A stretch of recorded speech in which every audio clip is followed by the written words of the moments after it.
It's always about you. Here we go. All right. Oh. I think we can hear that. What's up, everybody? Thanks for tuning in to the Undrafted and Overconfident podcast on a Wednesday, May 6th, 2026. I'm Jason Semko. With me, Brandon Vigo Gordon. Good to be here, man. Yeah. It's May. It's May. May the 4th be with you. Cinco Cinco de de Mayo. I got nothing for the 6th, though. Wasn't there an Arrested Development bit with in the news season? They're the very first, the whole season of the new episode. Was it Cinco de 4th or something like that? Yeah, but so I guess that's still May 4th. Yeah, I think something like that. So we still have nothing for the 6th. It's like Senior Tadpoles, just kind of... Senior Tadpoles, yeah. That's a great show. Even in the tail end, it was still better than most stuff that's on TV. It definitely was. I feel like it got a bad rap because it wasn't as good as the first few seasons. Yeah. When nobody was watching, and then it finally had an audience on Netflix. And then it wasn't as good. Okay. Because people were expecting what it was. Yeah. Still good. It was. And Yeah, compared to the trash that comes out today, Yeah. it'd be gold. Yeah, exactly. That's what I'm saying. It's like, it's gold. It's gold, Jerry. Yes. All right. Well, speaking of what previously happened, man, what about the weekend? Man, you know we do the weekend talk. Of course. Start. Of course. That's what the people want to know. Yeah. Two middle-aged men. Yes. What do they do on the weekends? It's just crazy. I mean, pool parties, yeah. clubs up until 5 a.m. We're like the odd couple in a way. Yeah.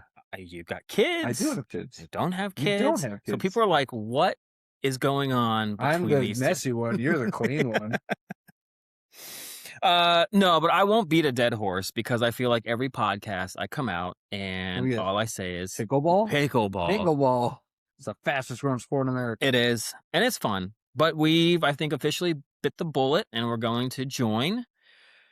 Join the cult? Join the cult. Cult? Yes. One of us. One of us. One of us. My wife is super excited. I'm excited too. But it's more, we've tried to kind of find like what our thing will be. Okay. And it's been some trial and error.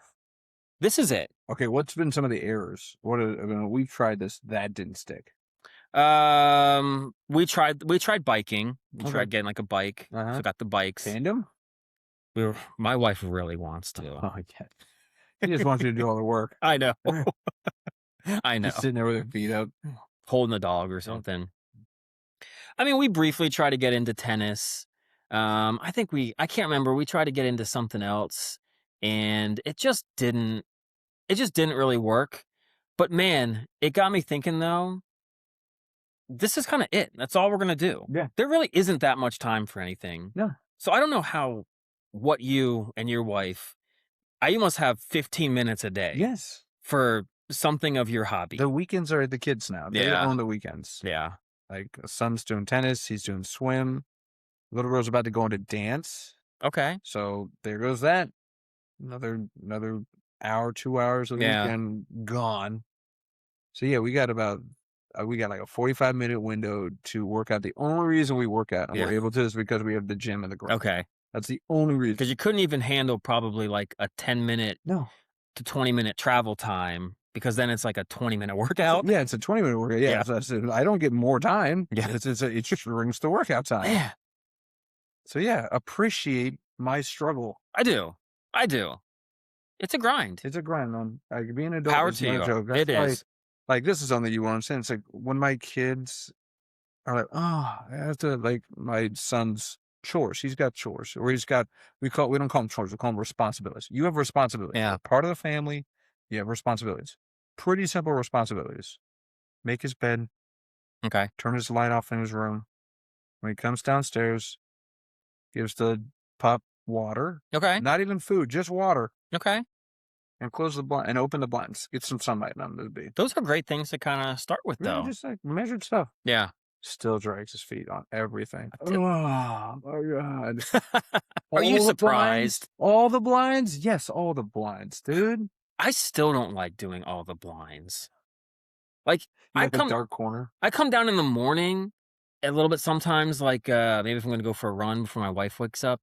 And I was happy on the days when it was still all dark out. because I just had to sit there and say, I guess it ain't time to open them. No point to open the blinds right now. It's still dark outside. But now, right before I leave is when it gets light out, and I just know when I come back, my wife will be like, you couldn't get the blinds? Yeah, I know. So 40 years old, I'm with you, Wes. So yeah, you're right there with my son. That's fantastic. But no, and he's just like, he goes, oh, Hard Knock Life. I was like, boo-hoo. Yeah. Like, wah. It's like, go to work 8 to 5, 5 days a week. For like 45 years. Yeah. And that's when I'm like, we have it broken in the U.S. Like, you hear about, and maybe it's always grass is always greener, but you always hear about those European countries that are doing the, 3-day weekends, 4 days on, 3 days off. I'm like, man, that sounds like a sweet gig. I would so much rather do a 10-hour day. Yeah. I'll 4 days. I'm still probably doing 10-hour days half the time. You are too. Yeah, I know. So I'm already doing it, and we're not getting the third day. No. And that third day would go so far. Yeah. Could do so much different stuff. Yeah. Brutal. But yeah, so I mean, that's a good segue into what I did on my weekend. It was my daughter's birthday party. Her birthday was on Cinco de Mayo. Mayo. But we did the birthday party over the weekend because, we got to do it on the weekends. Of course. So she had a little dance party. It was like had black light, like glow in the dark tattoos, the whole nine. That's she fun. Absolutely loved it. Good. Bunch of 4-year-olds just running around. I was the only dad there. It was all moms. Really? All moms. I was the only dad there. Of course I'm there. It's my daughter. Well, of course. Right? Yes.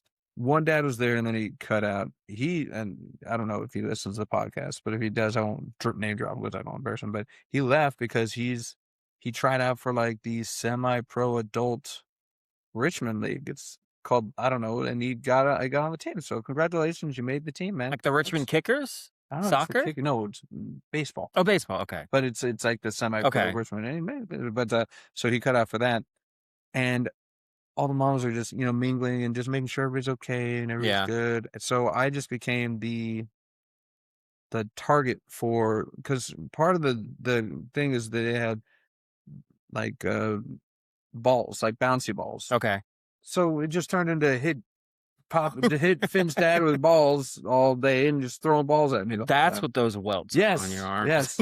And I'm like, okay. And once one kid saw me doing it, and all the kids wanted to do it. And I was like, okay, would look over there. And I'd run in the opposite direction, try and get out of there. But no, it was fun getting to see her kind of in her element. She loves to dance and she's going to have so much fun. It's awesome. So that was good. And then we, of course, way too many sweets. So now we can't give them away. We have a unicorn cake. If you want a slice before you leave. Vanilla or chocolate? It's chocolate, but it's rainbow colored. So it's chocolate flavored, but when you cut it open, there's layers and it's a rainbow. I'll take some to go. Yeah, I'll give you some. We'll give you a slice. You and Calista can nosh on that. Thank you. Wake her up at midnight, babe. I got some cake. What? Oh my God. So yeah, I did the birthday thing. She got way too many things. Do you remember when we were kids? Like, I feel like you had birthday parties and you had stuff, but then maybe you got 1 or 2 presents from your parents? Birthdays, I think, were small. Christmas would go a little overboard. A little bit more. But I do recall, birthday was pretty Birthday was light. like 1 or 2 things. Yeah. They're like, it's your birthday and you had a party. Other people getting you stuff. Yeah. Tell me why on her birthday she still had like 10 presents to open. Oh, that's because she's just a little angel. How could you not? Well, some of it was from family that was out of town. Okay. So, but still, I was just like, we just did this. We just did present opening. And and in the back of my head, I'm like, how much of this stuff is going to be on the curb in 6 months? Probably half of it. Do a little yard sale?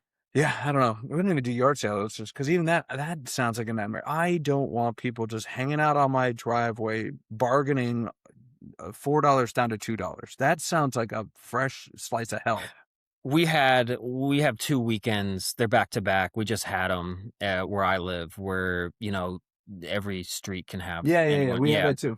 Yeah, and we walked by one because we wanted to like talk to the neighbor, and then also like they did have like a small little kayak. My wife was thinking about it, okay. But just kind of hearing in the periphery, it's just like, this is $4, and like $4.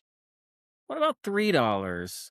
And it's just like, but people are like, I'll be fine, okay. But I don't want that either. No, just take it. Just take my stuff. It's like, I like people live for yard sales and they live to bargain and like barter. And I'm like, go to a flea market if you're gonna do that crap. Yeah. this is the price. Get the hell off my lawn. That's how I'd work. But again, they got you over a barrel. They know that They know you're you trying to want get to rid get of rid of it. this stuff. So give it for me for half. And I'm like, I don't even want to invite that. I'd rather just give everything to Goodwill. Maybe fudge the numbers and get a tax write. Yeah. A broken toy, that was like $40. Yeah. So I'm going to put that as a tax write. So yeah. But yeah, that was the weekend. My son is, again, kids, he's dealing with a cough. He's had a cough for like 2.5 weeks. Oh. But yeah, he's doing fine. He'll survive. It doesn't kill you, Semco. It'll all make you stronger. It won't? It will make you Oh, stronger. thank God. It'll only make you stronger. That's like my kids. I need to know this because my kid, he's been sick. So No. it's going to make him stronger, right? Just give him some homeopathic remedies. It's like or a something. Highlander. It's like every sickness that you defeat, you get stronger. Yes. I have the power. No, that's He-Man. He-Man's coming out. Are you going to watch He-Man? No. They're making live action He-Man. Jared Leto's in it. We're full circle on Jared Leto. He's playing Skeletor. Yeah, well, he'll probably do an okay job at it. There you go. He'll probably win an Oscar because he'll probably go on some crazy diet again or something. There's no way they give a He-Man an Oscar now. There's zero chance. I love your optimism. You're right. I think they are trying to go more hoity-toity than they ever have before. Yeah, just like the Masters. They're hoity-toity. Oscars are hoity-toity. Although Idris Elba is going to be in this He-Man movie too. I do like Idris Elba. Right. Great in The Wire. Great in The Wire. I second that with Austin Magruder. Yeah. Not enough for me to not graduate college. Yeah. But it's a good show. 24 was almost my downfall, though. Oh, yeah. You were sucked in 24. There was a summer class I had to take. Oh, really? Yeah. And it's got to work around my 24-hour schedule. Literally my 24-hour schedule. As long as I can do both, we'll be fine. I think I got a C. I made it through. Hey, squeaky average. That's all we were looking for. Yeah. But yeah, we just don't have time. Adults, we don't have enough time. Like, there's too much other responsibility, so many things. You own a house. There's always something you got to do around the house. Yes. We talk about this all the time. Like grocery shopping, nobody's buying my groceries. I'm not going to order out every freaking day. No, you can't. Too expensive. So I got to cook. That takes fun. Yep. You got to clean. Clean it up after myself. I'm going to clean it up after me. Yeah. My wife would disagree. She probably says, "Did you?" That's another story. So yeah, what time do you have for you? That's it. That's why it's that scarcity that I think really, when you get that time, you revel in it, right? Yeah. Well, I guess. I mean, I have a little bit more than you do, but you're right. I revel in it. It's like, and that's why my wife likes to work out first thing in the morning. Okay. Because she's like, it's out of the way. I'm gonna have some downtime. I'm a night owl. Yeah. I don't like to wake up early. But then I'm hating it later because I'm like, I have to work out now. Yeah. While she's sitting on the couch eating bonbons or watching Grey's Anatomy. She doesn't eat bonbons, but the Grey's Anatomy. Okay. That checks out. And I'm just like, ugh. But then it's like, I might have an hour without getting it to get me in bed in time without me being absolutely exhausted. Yeah. So I got time for like one show. That's it. And then the age of binging, it's so tempting to be like, just watch one. I know. I just watch one. Yeah. Was that what I'm guessing, were you binging a little late? Because I noticed a 12:03 a.m. pickup in our fantasy baseball. Nice. I was working. Really? Okay. Because I had to be down in the Tidewater. Okay. Have you gone back down to the campus? I have not. It's been so long since I've been. Dude, it's unrecognizable. That's what I hear. I think I told you, we did this bit before where I told you I went down there and I felt like a predator. Because I felt so old and I wasn't like I was dropping kids off. I was just wandering the campus by myself. That's weird. Yeah, can't do that. It's crazy that you kind of can just wander through a college campus with knowing kind of, having gone there, you're just like, why can you just let anyone just walk through here? You can. It's a little weird. It's like I'm touring for my kid. Yeah. What's their name? Run! I do got to get down, though. I do want to see it. It's been way too long. It's, like I said, it's unrecognizable. Schooners is still there, I think. You remember Schooners? I lived at Schooners. Yeah, because you lived right above Schooners. I did. Yeah. It was a problem. That was dangerous. That and Tropical Smoothie were right down there. Yeah. I'm not sure how much credit card debt that thing ran up. They got a whole tuition from you alone. Really, they did. But that's not what else is going on. What else is going on this week is that, hey, we got a big baseball matchup right now there, friendo. Yes, we do. We're facing off on each other. Yeah? On each other? No, we're facing off against each other. Let's simmer down. We just got started. But yeah, so where are we at? You've been tracking better than I have. What's it is Wednesday, so we're at the halfway point, right? Well, not technically halfway. Thursday's technically halfway. But how are we looking right now? To preface it, this people, at the moment before this started, he was in first and I was in sixth. His team was, we talked about this last week, firing on all cylinders. Yes. Firing on all cylinders. And I was just getting back from the scourge of last place. Yes, you were. I was in last place. Then I went 9th. Then I went 6th. So I'm climbing that line. You are. So you're hot right now. Yeah, but you're probably not going to be. What are we? It's only 6-5. Oh, you're coming back. It was 8-3. Like an hour ago. Yeah, I know. I like it. I will say, though, you've got me a little rattled. Ooh. Because I had to break my longest streak. You want to go stream? Let's stream pictures, buddy. Let's go. Let's go. Let's go. I live for streaming. That's what I do. That's what I do. So this is going to be an interesting week. Live and die by the stream. And by the way, I'm glad you are, because I wanted to be competitive. Because come on, your pitching was failing you. Like, you got a 6.75 ERA. There's no point not to stream. Exactly. That's what I was thinking. You might as well. So, yeah. But you're beating on strikeouts because you've got a bunch of flamethrowers on your team. I am crushing you on stolen bases. 5-1. I'm not a stolen base guy, really. I've only won once. I didn't think I was either, but apparently Josh Naylor loves them SBs. He had 2 last night. He's only gotten on base, 6 times all year. 6 steals, though. I think he's got 8. I think he's up to 8 right now. Yeah.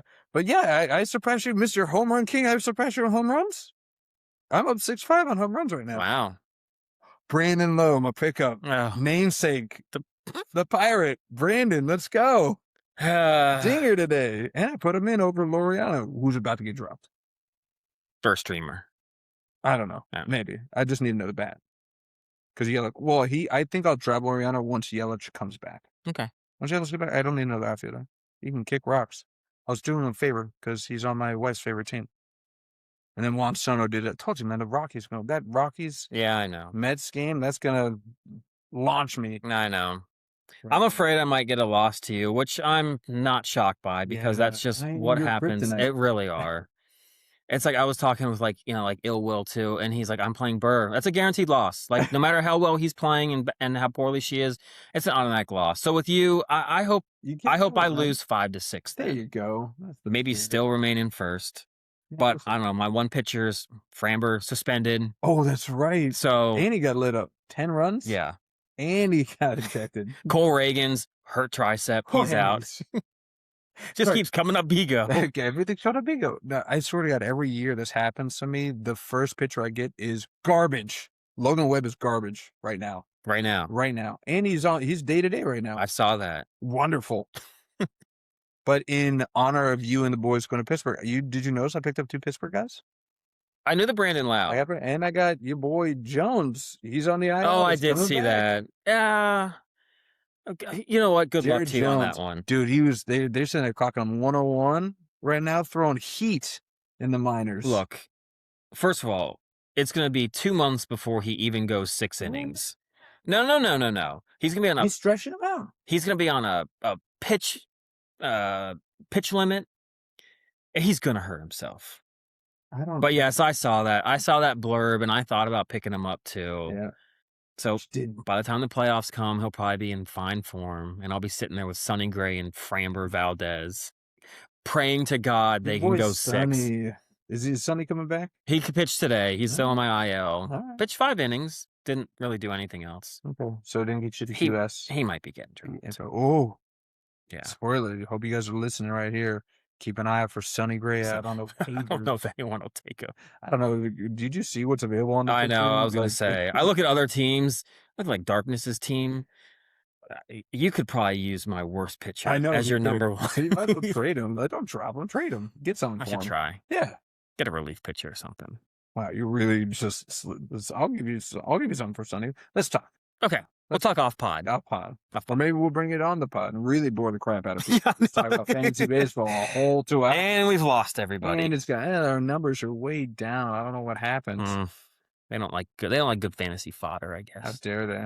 Get off the spot. Find a new one. Yeah. No, don't. Seriously, stay with us. We need all the listeners we can get. We need all the listeners. We need all the ratings. You know who else needs all the ratings? This is the NBA. Yeah, they do. They need all the ratings that they can get. And I think that they're going to trend in the right direction now that we're past the first round of the NBA playoffs. Yeah. We're inching forward to those finals. And OKC still looks like they're on a bullet train to the finals. Without even Jalen Williams, they're just crushing people. But I like that there's some disparity everywhere else, right?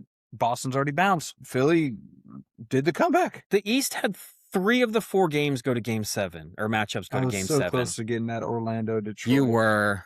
I was up 3-1. They were up. No, they were that one game. They were up by like 25 points. I know. And then they missed 23 straight shots. How's that even possible? It's like the 1 minute when everyone says these guys are just so good, that's why they would crush the game like in the 80s, because these guys can hit any shot. You missed 23 shots. That's incredible. I had a double take. I was like, that can't be right. It was like 30 minutes of real time. That they couldn't. I'm sorry. Like, give it to Paolo and just muster your way down to get it dunked and just get off the schneid. I thought that game was anywhere. That would have been the elimination game. They were up by 20 like half, or you like 30 and half. Like an NBA genius. I'm still looking good though. But the Knicks came back. They did. Ooh, scared me there. They came back. So my finals teams are still in play. They are OKC and the Knickerbockers. You, on the other hand, oh boy, it's NFL, first the NFL. I know. Now the NBA. Wow. Both your finals teams gone. Bye. And we both had Durant passing LeBron, and I guess maybe it was a little bit of LeBron hate, a little bit of Durant love. You're wearing your Durant jersey. I am. OKC. My OKC. Durant, 35. 35. In homage to him, I suppose. To the good old days of Kevin Durant. Back when we had James Harden and Russell Westbrook. And he was just a straight scorer, wasn't really causing any off-the-court drama. No trouble. Just balling. Yeah. We are far from that, my friend. Holy cow, man. So, so the Rockets just didn't ever look like they had a chance against the Lakers. They squeaked out one win, maybe. I think they got... No, they squeaked out 2. So they got 2 out of that. But even that, I don't think anybody really gave them a puncher's chance once they kind of saw how it was kind of working for them. Yeah. I mean, it was kind of ugly, to be honest with you. Well, the Rockets had that one game where they just completely... What did they? They were up by like 6 with 30 seconds to go and somehow found a way to lose that game because the awful turnovers. Once again, look, for those that want to say how they don't like college basketball because, the kids can't make shots sometimes or can't, make passes. I'm telling you, watch these NBA playoffs in the last 2 minutes of a game or Game 7. It's awful basketball. Yeah. Those turnovers, that was high school basketball. Trying to throw a pass from like me to you and like lob it over a defender with like pace on it. Like the guy just picked it right off. It's like, what are you doing? Like that's something I could just imagine like my house 12-year-old coach being like having a heart attack. Hey, yeah. Even use the bounce pass. Even it from different angles. Getting the triple threat. He doesn't know you're going to dribble, you pass, you shoot. You never know. Yeah, I mean, fundamentals all the way doing it because, again, talent reigns supreme. And they're, like, used to ISO ball, and they're used to just handle themselves when they're put into, like, a pressure cooker. Not a pressure cooker, because all these games are pressure cookers. But, when they're actually getting pressed. Yeah. Whoa. They didn't know what to do. Yeah, it's crazy. But, yeah, I mean, is this Rockets team, is this going to work with Kevin Durant? It can't. After all the off-the-court comments, man, he is just, I don't know. He's something else. I can't wrap my head around, what is he doing right now? I mean, he wasn't on the bench. Wasn't even on the bench for Game 3. I heard that the players were actually okay. Yeah, they say that, but I'm sorry. They might say that to and again, that's what you should do. You should pick your teammates up and not like throw shade in the public eye. But behind closed doors, how can you not? It's like, this is supposed to be our leader, our best player. Yeah. He's not even on the freaking bench. This is a playoff game. He's not even here. That is true. He was more active on his burner account than he was on the sidelines. I would never. I don't know the ego that obviously this guy has. That is the last thing I think I would ever think about doing is like trashing my own teammates, whether it's a burner phone or even behind their back almost to somebody else, because I wouldn't want that to get out. You're supposed to be a team. Yeah. That's something that will just completely crater a team. And good on the team for kind of somewhat still rallying and having an okay season after all of that. But they unfortunately, I did read that ESPN article, and they were kind of doomed when Van Vliet went down because he was going to be their leader. He actually organized them to do activities before the season and stuff. It wasn't Kevin Durant. Kevin Durant was just kind of going to be there to basically score game-winning jumpers and then go home. And it was going to be Van Vliet that was going to like coach up the young guys. But once that happened, and that's just I gave Kyrie flack for wanting to go to Boston and leave Cleveland to have his own team, and he failed miserably. But it's like Kevin Durant, like you've been in the league long enough. So a guy goes down, you got to take over the leadership role. That's what you're paid for. Yeah. That's what you were brought here for. Yeah. They traded away so many first rounders, plus Jalen Green, who actually had a good season in Phoenix, for you, a 36-year-old, and you can't muscle up a little bit of like gumption to actually try to be a leader. Well, and we talked about this a little offline, and I'm going to bring it up now. Is that I do have an issue with. I understand, and I saw the play. His injury. His high ankle sprain or whatever it was. Like, what did they end up calling it? Was it an ankle sprain? It's an ankle, or bone bruise, bone bruise, something like that. I can't, and we drag LeBron so much. We do. I don't see any situation where he gets a bone bruise and he doesn't play through it. LeBron. Or at least goes out there to try and see what he can do. But I mean, Kevin Durant missed, 3 games? 4 games? He missed all but 1 game that whole series. Like, I don't know if, he has every right to feel the way he does. He doesn't have to prove anything to anybody. No. He's got 2 titles. We can talk about that. He's got 2 titles. He's accomplished so much. He's one of the most talented NBA players of all time. He is. He's not going to be on a Mount Rushmore. No. I don't think anyone's putting him on a Mount Rushmore. Mount Rushmore of scoring? Sure. I don't even know. Maybe even that. Maybe. He might be on the fringe for like top 4. Maybe. But at the same time, and it's like, have some professional integrity. I'm sorry. Like, I don't mean to drag you. Man, that'd be great if we got dragged on a burner account by Kevin Durant. I know. It's like, maybe I'm inviting that right now when I'm trashing him. But, dude, just sack up, man. You got to put some extra tape on that thing, even if you're half of what you be. Hallie tore his Achilles because of his calf injury, but he played through it. He did. And he got so much respect for it. Kobe's played through numerous injuries. Michael Jordan's flu game, whatever you want to call it. These people are memorialized for gritting through it. And you just sat there. You didn't even sit there on the bench. You sat at home. It is a terrible. Then there was other talk about him not even getting rehabbed with the team.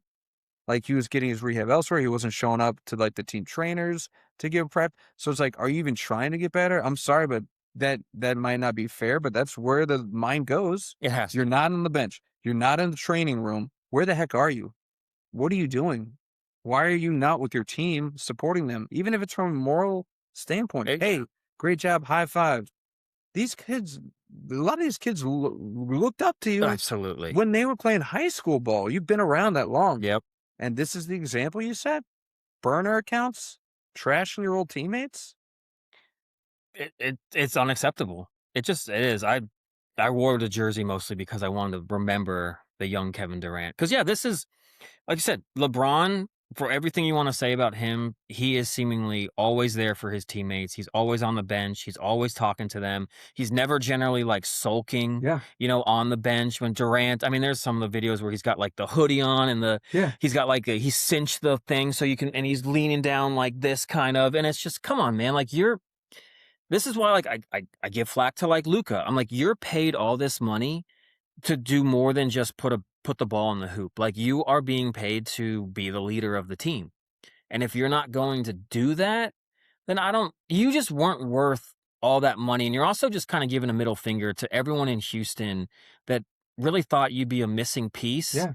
and gave up so much for you, and you just kind of were like, "I'm kinda done with this. I actually didn't like this, and so I don't really wanna be here that much anymore. So I'm Yeah. just kinda waiting for the season to move." And of course, he's mercenary number 2 next to Harden. I mean, Yeah. he's just gonna go wherever he wants, break whatever contract Yeah. probably, and just be like, "Yeah, I mean, if you don't wanna trade me, like, I'm just not gonna play." I wouldn't be surprised if he did something so stupid like And so that. you talk about the roots all the way to your OKC, that the back in the heyday. This is this is starting to be the legacy of a lot of these three guys. Russell Westbrook started to be kind of a pain in the Yep. ass. James Harden's turning into a pain in the ass. Yeah. Now KD's turning into a pain in the ass. That whole team, like the stars on that team. Kendrick Perkins is a pain in the ass Oh to my listen god, to I on can't TV believe it, now. man. I was like, hey, could you find me a Stephen A. Smith that's just bigger and somehow more annoying? Yes. They found it. Congratulations, ESPN. But yeah, no, what is his legacy now? It's like, yes, he has 2 rings, but he did that as a second, maybe even third on Golden State. Yeah. 4th maybe even. I mean, he wasn't he left because he wasn't embraced or wasn't as highly regarded as, like, the other 3, and it's like, "Of course not, dude," and, like, Yeah, those guys were drafted by the Warriors and have grown up with them. Like, yeah. you just came in and, yeah, you played great. Again, you're an assassin. You're a sniper Yeah. coming in. It's funny when that all happened, I actually kind of was on the player side because I was like, how often do you get to play with somebody Yeah, and have that power to make that happen? But now that I get a little bit older, I'm like, dude, you should have either just gone to another team. Because I get it. Like, it wasn't going to work with Russell Westbrook. Like, you tried for many years. yeah, And it was kind of like Shaq and Kobe to a little lesser extent. And it's like, it just wasn't going to work. yeah. So one had to go. But dude, you went to the Warriors. It's like, dude, why don't you just go to Washington or something and just try to build your team from that? But you jumped on a bandwagon. We don't like super teams on this podcast. No, We we don't. don't. We do not like super teams on this podcast. And playing devil's advocate, it's like, I've tried to build the team, right? That could be his excuse. Come here and be like, we tried to build the team from the ground up. That didn't work. I want mine and I want my ring, so I'm going to go get it. If that was the end of the story, that'd be fine. But now he's got 3 chapters in his story where he's Yeah. becoming a cancer on the team. Brooklyn, Yep. Phoenix, Houston. Maybe this is the beginning of it. Houston saying all the right things. All the players saying all the right things, having his back. But how long is it going to take until he turns that burner account on you guys? He did it in Phoenix. Yeah. He did. Have you seen some of the stuff he's written on here on this burner account From Houston or for Phoenix? for Phoenix and for Golden State? No, I hadn't heard those. So first off, he compared Devin Booker and Bogle, the coach, Yeah. to Stalin and Hitler. He said that those guys are 2 dictators. Good on you, Devin Booker, for then actually like trying to actually hold everyone accountable then. So he wrote, "Suns are my team when we lose and Book's team when we win." That's what he wrote. Almost more crazy is that Steve Kerr, he said, since MJ punched Kerr in the face, he don't F with dark skins. That is a Kevin Durant burner quote. Said Steve Kerr hasn't drawn up one player suggested anything, but he is a 3-time champ. That's nuts. I mean, talk about just biting the hand that feeds you. These guys, you got a ring with these guys twice. And apparently he's just pissed that he left. Apparently he's saying that, like, if I didn't do stuff for Steph, I didn't do screens or passive shots for Steph, I was going to get waived. That was never going to happen. I was like, it just sounds like he wanted to be the guy again, right? Yeah. It's like he didn't, because he probably heard the narrative. Everybody's like, oh, you went on to a championship team. Kind of like what you're saying. Yeah. Kind of went on a championship team. Like, I always looked at it, and I'm sorry that, and this is why, like, media kind of sucks, because they just drag these things out, and they just, like, they put ideas in people's heads. But I always looked at it as that, Katie, you were the missing piece. Like, Golden State had hit it, and then they faltered, and then you came in and they hit it again. Congratulations. Yeah. So you were the missing piece. It wasn't that you were an add-on or you're a bonus player or anything like that. It's like, you're incredible in your own right, and you made this an unstoppable team. Granted, I didn't like it, Yeah. but I mean, that's what I didn't like the super team mindset, but I mean, at that time, I think you and I both agree, we were happy that Katie got a ring. I was, and it was also that's the problem with him. He was like he wanted to go there. He liked the guys, met them at Team USA, but he also liked the fact I give him credit. As much as he can be a single one-on-one scorer, he actually up until now, back then, he actually really just wanted to play some like movement basketball. Yeah. So he was like gonna go there to be a team player. I'd never seen him play defense so well, rebound so well. But it's also like, but yes, like it is, you are a cog in the Steph Curry, Steve Kerr, Draymond, Clay wheel. Like we have set plays for them. Like I've said before in this podcast, probably way too many times, it is a scene in Golden State watching Steph with the ball and everything in that offense, and it all runs through him. Not all the time, but he gets a touch on it. It's his team, man. Yeah. And it runs through him and Draymond. And Kevin, you can make your cuts. You'll get some ISO. But he seemed to sign up for that. Mm-hmm. But then all of a sudden, I guess he just assumes, I mean, he has the ego bigger than, it's the biggest ego I've ever seen because he just thought that he'd get in there, they'd see him play, and they would all of a sudden. It's Katie's team. Katie's team. That was never going to happen. I mean, even after he hit the dagger, he did it twice in both times, game 2, basically over LeBron to seal a game. I guess he just assumed that that was going to be his like marker into the greatest of all time and all this. And everyone just simply said, yes, we're glad that our 3 guys that grew up in Golden State with us got their ring. Oh, and so did KD. Thank you, KD. And he's like, that ain't That's good not enough. Good enough. Yeah. And then goes scorched earth on everybody. Yeah. Well, and it's like, and it's just how it went so sideways with him. Remember when he got the MVP? He was like, "You're the real MVP." Like, what on that guy where he was so gracious about his teammates, and now all of a sudden he's like, "I'm the dude." Yeah. You guys are all hating on me. Like this, if he doesn't turn around, man, and it's like maybe he loves being the heel, man. Maybe he's off of it. I don't know, because it's gotten worse. I feel like it's gotten worse. He's been more aggressive. It's like at this point, I'm like, hey, why you even have burner accounts? Everybody knows it's you. Yeah, everybody knows it's you. You're not slick. You're slick on the basketball court. You're not slick off the court. You've been caught way too many times. So it's like he could have ended as like, one of the greatest shooters of all time. He could have been known as a 2-time finals champ. Yeah. But now he's the burner account guy. And he's the team killer. Yeah. Well, yeah, I'm because he's from the DMV. See, Pleasant, Maryland. I know. He's like, I'm trying to give him. I'm not ready to call him a team killer, but man, if this Houston thing doesn't work out, that's gonna be his legacy because Brooklyn didn't work. I guess Brooklyn doesn't get any shadows on the burner because they were so bad. He was like, I don't have to say anything. It was already there. Yeah, I think everyone already recognized that. And then Phoenix, he's burning that bridge, and it's like I don't see it being very long until he burns the Houston bridge too, man. But to go from a guy that's burning somewhat quietly or somewhat anonymously, even though nobody really thinks anonymously, Jokic, on the other hand, was not shy at all about saying how his exit ended. Yeah. And your Nuggies, I know, oh, man, you had him come back.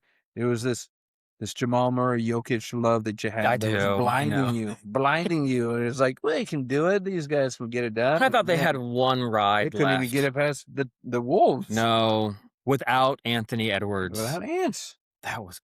I thought they were going to luck box their way into. Tower, Rudy Gobert. Well, he has turned back the clock. Man. Before we get into it, I do want to say this. Look, if Anthony Edwards, if they go through Jokic, Wemby, and then the Thunder and get to the finals and win, that's like MJ-esque. Like that's like a LeBron being down 3-1 to the Warriors. That is going to be a crazy good story. I'm kind of rooting for it, but I don't think they get past the Thunder. But yeah, I just want to throw that in there. No, it's going to be it could be a crazy run. It could be wild for sure. I mean, they beat San Antonio. They already have 1-0 with Wemby going 12 blocks. And literally, did you see the highlight of him 11 of literally pushing like Stephen Castle to like D up because Castle was just getting back down. So Wemby just holds Castle and like won't let the guy back him down anymore. I was like, okay, that guy is just everywhere. He's literally just carrying his team. Yes. I'm putting you in position. Yes. Play some defense. But yeah, I mean, again, if they're playing right now, so we don't have we're not going to have a live reaction, but it just started. But Ant's not playing again, dude. If they take a 2-0 lead without Ant Edwards, Well, he played last game. did he? He did. Okay. But I didn't know he was out for this game. Oh, that sucks. Oh no, he came off the bench. He didn't start. Okay. But he might as well not be playing because he's 0 for 4 right now. Ugh. Yikes. But yeah, I mean, to your point, yeah, if they go through Jokic, Wemby, and even at that point, I'd say, hey, clap on, man, good for you. Yeah, I know. But and then somehow dismantle OKC. Again, OKC just looks like they're just competition hasn't been the best, but they've destroyed. I think they've won by like 10 in every game they've played. Yeah, for sure. But yeah, so back to your boy Jokic. I know Jokic. So people love him. Triple-double machine. Yeah. Multiple MVPs. But can you really consider him one of the greatest centers of all time if he can only get that one title? I think it is an interesting question because it's also how you rate some of these guys because LeBron, it's on him to win as many as Michael. Yeah. Right. And it's like, why do we just sit on LeBron? But it's also part of it is, did LeBron do it to himself with leaving Cleveland for Miami, coming back to Cleveland, then going to LA, ring chasing, even though apparently it's ring culture shouldn't be a thing, even though that's all you did was chase. But I don't know, like Jokic, it's just crazy because everyone wants to rate everyone by how many championships they win. Mm-hmm. Yet it seems like some guys get like a certain pass. A good example, I think, is like Dirk. Dirk, he's won one. He got one. He won. It was a great one. It was a great one. If there was ever one to win, it was that one. That. You and I both love I do. So much. But it's also, but he's still always mentioned, and I don't know if it's because, and this is a question, is it because they're going to just stay on the same team and not necessarily chase the rings? I feel like that definitely helps their legacy. Yeah. You stayed with one. People take pride in that, especially if it's your team. Yeah. Like, man, this is our guy. We were saying to you, same thing with Sidney Crosby. If Sidney Crosby ever went anywhere else, it would break your heart. It would. Sidney Crosby? Yeah. He's a Penguin. He is. Same with Ovi. Yeah. Cap. So it's like, even if they don't win as many as anybody else, bringing one home. Yeah. After that, almost that, I mean, at least from a local fan standpoint, that solidifies you as one of the greats because it's like you brought a championship back home, especially for a team that's been struggling for a very long time. When did Denver win ever a title? They hadn't. That was their first one. So he's the greatest player of all time as far as Denver's concerned. Yeah. It's also too one of those where he's not the general manager. He doesn't, like the Lakers, for instance, like with Kobe, they kept trying to they brought in Shaq, they brought in like Pau Gasol, Andrew Bynum's, like they tried to constantly bring guys in to help. Jokic just seems to, it's Jamal Murray, and then they bring in a few guys. They had Aaron Gordon. They've got a good squad. They do. I think the only thing I'd give maybe Jokic to, which is also another thing, is they've only been the 1 seed in the West once. Yeah. They won it when they were. Mm-hmm. But they had to go up against Golden State, and now it's Oklahoma City. Yeah. So they've never really been the favorite except for once. Whereas LeBron has been the favorite almost every single season. Kobe with the Lakers, a favorite. So I don't know. That's the question. If he finishes with one, I mean, can Jokic go down as like the greatest center, or in that top where you've got the guys like, the Bill Russells and Akeem Olajuwons? No one that you said you don't the Kareem Abdul-Jabbar. You don't know ball. It's like everybody's gonna put Russell ahead of him easily. Probably. What about Kareem Abdul-Jabbar?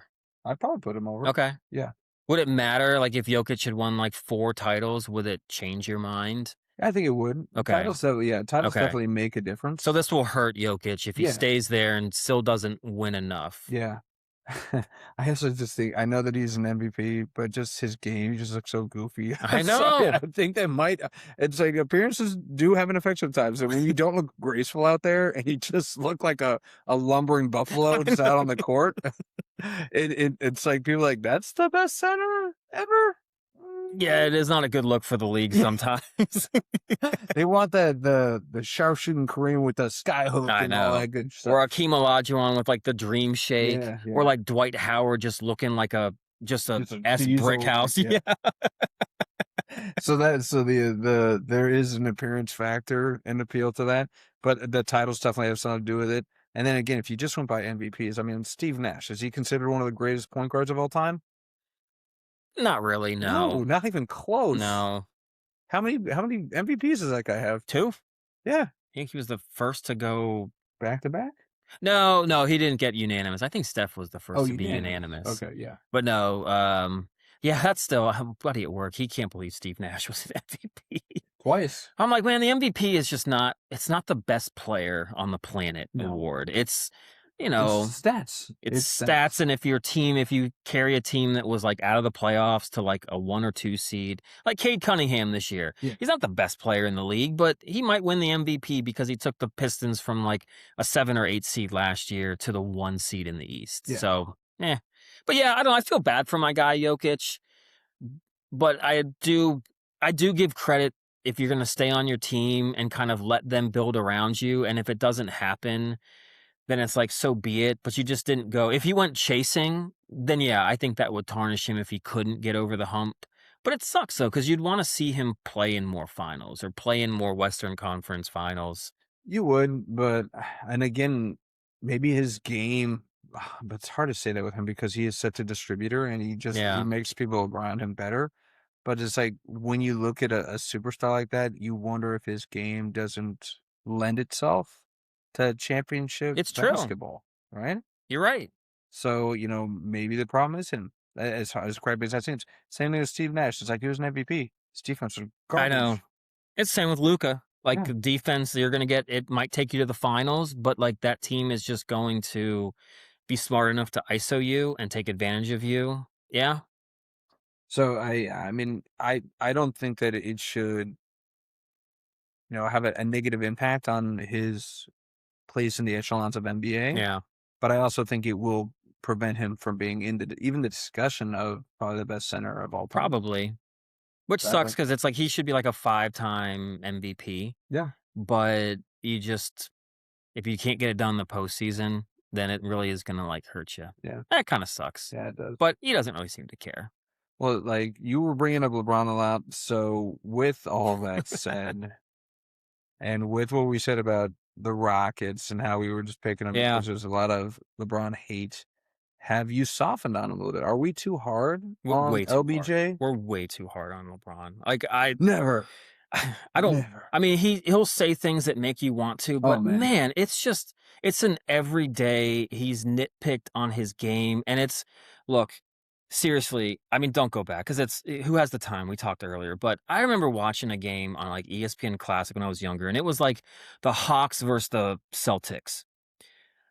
Missed pass by Larry Bird, overthrew a guy by 3 feet in the air. Yeah. But, missed a shot. I mean, people talk like these guys in the 80s didn't cause a turnover, didn't have a missed pass, didn't blow a game at the end. Like, I'm sorry. Like, okay, so LeBron, missed the game-winning shot, or, should he have passed it? Should he have taken it? It's way too nitpicky. And it's, like you said, though, he's there for his teammates. He's never come across as a guy that makes it way about himself. I mean, he'll facilitate. I don't know. I do think we've been way too hard on him. And I feel like it's what we would have done to MJ in this era, though, too. And it's whoever comes next, tall shoes to fill, because LeBron's done a really good job. Yeah. Off the court, he really hasn't gotten in trouble. No, yeah. Ever. Kept his nose clean. I mean, he might get too involved in his son's basketball games. Maybe make that about himself. Is probably the biggest besmirchment of his off the court stuff. But it's like, if that's the worst that you've had on you, I mean, considering what we've seen come through, So not bad. And yes, every game, like you're not gonna. It's like so. Aaron Judge, what did he? Was it last year or 2 years ago? He had an awful April and May, and then still hit like 50 home runs. It's like, okay, that's Aaron freaking Judge, like one of the best power hitters the game has ever seen. Okay, so LeBron is gonna have like a week where maybe he just doesn't put up like a triple double, but you're gonna nitpick like he walks on defense too much, or he didn't make this cut here, or he didn't do this, and it's like, oh my god, like these guys have played 10,000 games. Like, do you think there's not a moment where they're just like lose track of time? I don't know. Look in the stands and like see who's attending the game, or I don't know. I mean, and again, you put in the scope of, especially if they're nitpicking now. This is like his 20th year. It's insane that he's been playing at such a level for such an incredibly long time. Yeah. From the minute he came in the league. He's been the face of the league. Like, I mean, how old is he? You know how old LeBron? 42, I think. 41 or 42. Yeah, he's our age. Yes. And he's the leading scorer on his team. Which makes me still feel like there's a chance, not I can make it pro, but can still get in really good shape. No, it's still getting like really good shape. No, because guys like LeBron and King Henry for the Ravens, they spend millions of dollars on their upkeep. Oh, that's true. Every single year. We do not have that kind of cash. No. My Coke lunch can only do so much. It's good though. It's great, but it can only do so much. That's true. I need to sleep in a hyperbaric chamber. I need to be eating nothing but, fish and vegetables. Yeah. Lean Wagyu beef. Wagyu. Yum, yum, yum. No, I could say that yes. Here's what I'll say. The reason why I agree with you, and the only reason I agree with you that we're too hard on him is because I admit that LeBron might be the most scrutinized player in the history of the NBA. Yeah. The history. Like, you talk about on the court, off the court, whatever you want. People are, and this happens with greatness. People want to knock people off of a pedestal and find a fatal flaw. Because I'm sorry, we internalize. I'm getting very psychological here. Okay. But we don't want to see somebody as being that flawless because we have flaws. Not wrong. I have flaws. This guy's got to have a flaw. Yeah. So people just try and find one. Oh, he walks on defense. He strong-armed the Lakers. It bothered me. He strong-armed the Lakers to go draft Bronny. He did. You can't tell me that kid wasn't going to go 2 rounds later. Just get him undrafted, man. Yeah. No one was going to touch him. Nobody was going to touch him. Got played 1 year at USC. And was terrible. Yeah, not great. He wasn't terrible. I'm not going to say terrible. Okay, it wasn't terrible. But he wasn't a lottery pick. No. Let's just be real. But yeah, I do think he's the most scrutinized player of all time in the NBA. Because people just see him as this perfect specimen. And they're like, there's got to be something wrong with this guy. And you imagine, it's like, remember the decision? You know how old he was for the decision? It's true. He was probably, 22, 23? Yeah. Yeah. So he made a bad choice of how he announced it. But man, did we drag him when he did. Oh, yeah. And it still bothers us to this day. How could it not?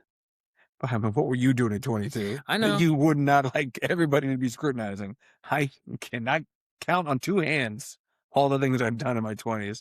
Then I'm like, let's just not talk about that. Can we just not? I know. That was a mistake. I was in my 20s. I probably would admit, if I had done the decision and I got all the flack for it, once again, you get older, you think differently. I probably would have done something like I would have put my number 6 because I would have made myself like the enemy. Like he did. You would have been the heel. You were like, fine, I'm going to lean in. Yeah, I think I would have. Yeah. Exactly. So yeah, I mean, yes, I'll say the word too hard on him there. I still think that he, far too often, for as great as he shies away from the final shot too often. He does. Maybe not all the time, but too often it feels like he does. And I don't like the nepotism. I don't like that he, again, strong-armed the Lakers into drafting Bronny. Don't like the super team that he concocted. Yeah, me neither. But to your point, the grand scheme of things, it's like I'm nitpicking at this point. Like, Michael Jordan was a habitual gambler. Yeah. And unfaithful. Yeah. And just because he scored a lot of points He did it all with the Bulls. Everybody just kind of switched it on the road. They do. 6 championships. Yeah. 6-0 in the finals. Yeah. He walks on water. Yes, he as does. far as I'm concerned. Yes. Okay. That's what we grew up on. We grew up idolizing. I know. So, yeah.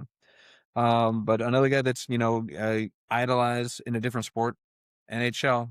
We're in the second round of the NHL playoffs. Yes, we are. Fun stuff. But one of the, if not the biggest star in the NHL, couldn't get past the first round. Man. Connor McDavid. Yeah. Poor guy, man. And it stinks too because he's just so far in Edmonton. We never get to see him play. You don't get those. They're only like 10 o'clock at night. Yeah, you're like, I have work to do. Never get to see him play. But man, it's just for being that great. You had Gretzky won all those titles. Mario Lemieux. You've seen, like at least Ovi. I mean, the Oilers have had some. I mean, they almost won a Stanley Cup down 3-0. Yeah. That would have been that. Who wasn't rooting for him other than someone in Florida? But I don't know. It's like all these greats have kind of won all these multiple Stanley Cups, and you're just starting to feel like it's just not going to happen in Edmonton. It's running out of time. Do you know how long Connor McDavid's been in the league? It's probably been like 10, 12 years? 10 years. 10 years. 10 years. He came in with so much hype that people just assumed that these Stanley Cups would just be flying off the shelves to him, right? I'm going to give you I'm going to give you a negative and a positive here. Okay. In the case of Connor McDavid, getting over that. Because the question is he ever going to win a Stanley Cup? And you feel bad because it's been 10 years now. 10 years for a guy that was so highly touted. I mean, some people were saying he was the next Wayne Gretzky. Well, he kind of is. Yeah, but yeah. So this is the second coming of Wayne Gretzky. When you get compared right out of high school to the greatest hockey player of all time, big measurables. Very big. Wayne Gretzky, do you know when he won? What season? How long had he been in the league when he won his first Stanley Cup? That's a good question. I don't know. Was it maybe like, well, I'm guessing it's probably going to be close to 10, but I'm going to say like 6 or 7. 5. 5, okay. So this is the negative. He is double that, and he hasn't gotten his first one compared to the guy that everybody was comparing to when he came I know. 10 years in, he doesn't have one. Now, on the other end, one of the greatest scorers of all time, the greatest scorer of all time, Ovi. What season did it take him to finally get that first ring? How was it, like 14? 13.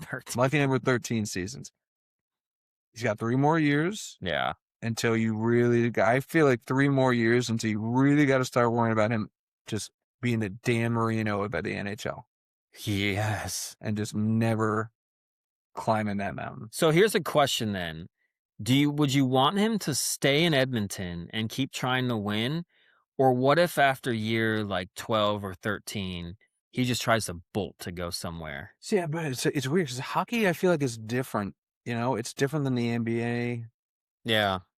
Even the NFL. I mean, the NFL is kind of more similar. It is such a team sport, and there are 5 different lines that are going out there, and there has to be some cohesiveness. He's got cohesiveness with his team. He does. Like, he came up short. Leo got hurt right when the playoffs started. It could be a whole different playoffs if his Robin to his Batman was playing with him, but he wasn't.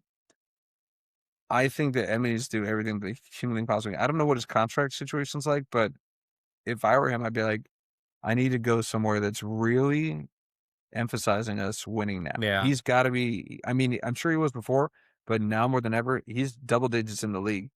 We are in win now mode. Yeah. And if Edmonton, you guys aren't doing that for me, I have no choice. I'd love to see him win one. Edmonton would love to see him win one. You got to wonder, though, like what it's like in Edmonton. Because, I mean, Gretzky won Stanley Cups with Edmonton. Yeah. I mean, could you just... That's again the comparison right there, right? I mean, just picture the Washington media when we were there. I mean, how terrible does it have to be then? Like to constantly probably field those kind of questions and hear about it year after year after year. Because those fans have all probably still lived in Edmonton their whole life, seen all of that. Mm-hmm. So that can't be easy. Yeah, but those Canadians are so polite. They're like, hey, you got it, this guy, okay? Better luck next time. I mean, it's true, though. I mean, he does everything right. It's one of those where, at the end of the day, if he somehow didn't win one, you'd kind of sit there and say, well, it's not because of him. No, Like, of course he didn't not. do anything wrong. Like, he's been apparently a great captain. I mean, there's nothing negative that's been said about him, but Yeah. that would just suck. Full Like, Goodwill Hunting. It's not your fault. It's not your fault. You didn't don't know see what I'm it. talking about. You haven't seen Goodwill Hunting? I've seen bits and pieces. Dude, Seaver's doppelganger is in that movie. Matt Damon. Matt Damon. I thought you were going to say Ben Affleck. No, I look like Ben Affleck. Oh. I've been told that one time. I'm pretty sure she was trying to get me to help her cheat on her test. Oh, so she threw Ben Affleck. Right? Okay. Man, This is Ben Affleck was like post Armageddon. Like he was at the peak. Okay. Oh, so then she threw out a good name for Yes. you. Okay. It's a good name. What are you doing? Ben Affleck's like a handsome devil. You don't think so? He goes up and down. It fluctuates. Well, kind of like his weight, you know. He said it's true. He's hot. He's not. He's hot. He's not. But yeah, so Connor McDavid, man, I'm rooting for him. I feel like the whole world's rooting for him. This is a guy that's easy to get behind. So unless he's playing against your team in the finals, I know. I'm you're rooting not for him. right? Yeah. But sadly, he's not going to make it there. We talked about our very quickly. My predictions are safe in the NBA. Yours are not. My predictions are safe in the NHL. Mine are not. Yours are not. Tampa Bay out. Oh my God. Round one, man. I honestly didn't think Montreal had it in them. I didn't either, and then it did kind of hurt that I think Victor Hedman never did come back for Tampa Bay. He's like their best defender. Yeah. But either way, I don't know. Well, Montreal just came out firing. Well, this is just the proof that it's like it. And I mentioned this when we were talking about fantasy hockey. It does not matter if you have the best goalie. It's about who's hot at the right time. Yep. Tampa Bay arguably has one of the best goalies in the league. Oh yeah, Hall of Famer. Yeah. Hellebuck, Winnipeg, they didn't even make the play. Nope. Does not matter. So yeah, Tampa's gone. We both didn't give Buffalo a shot. They beat up on Boston. Yeah, they did. They won yesterday too. They look good. Yeah, how you feeling about Pittsburgh? You called it. Pittsburgh. Yeah, that's just an awful matchup. Yeah, they were not playing well. Goalies were not playing well. I can't believe they got two. Which they got two. Sucked because get you hope. Yes, absolutely. Or it's like, oh, well, if they can win this game, we'll go to a game 7, and then anything can happen. And then it's 0-0, like the whole freaking game. You're like, all it's gonna take is one, just one. Just one. All you need is one. I would have rather just been swept.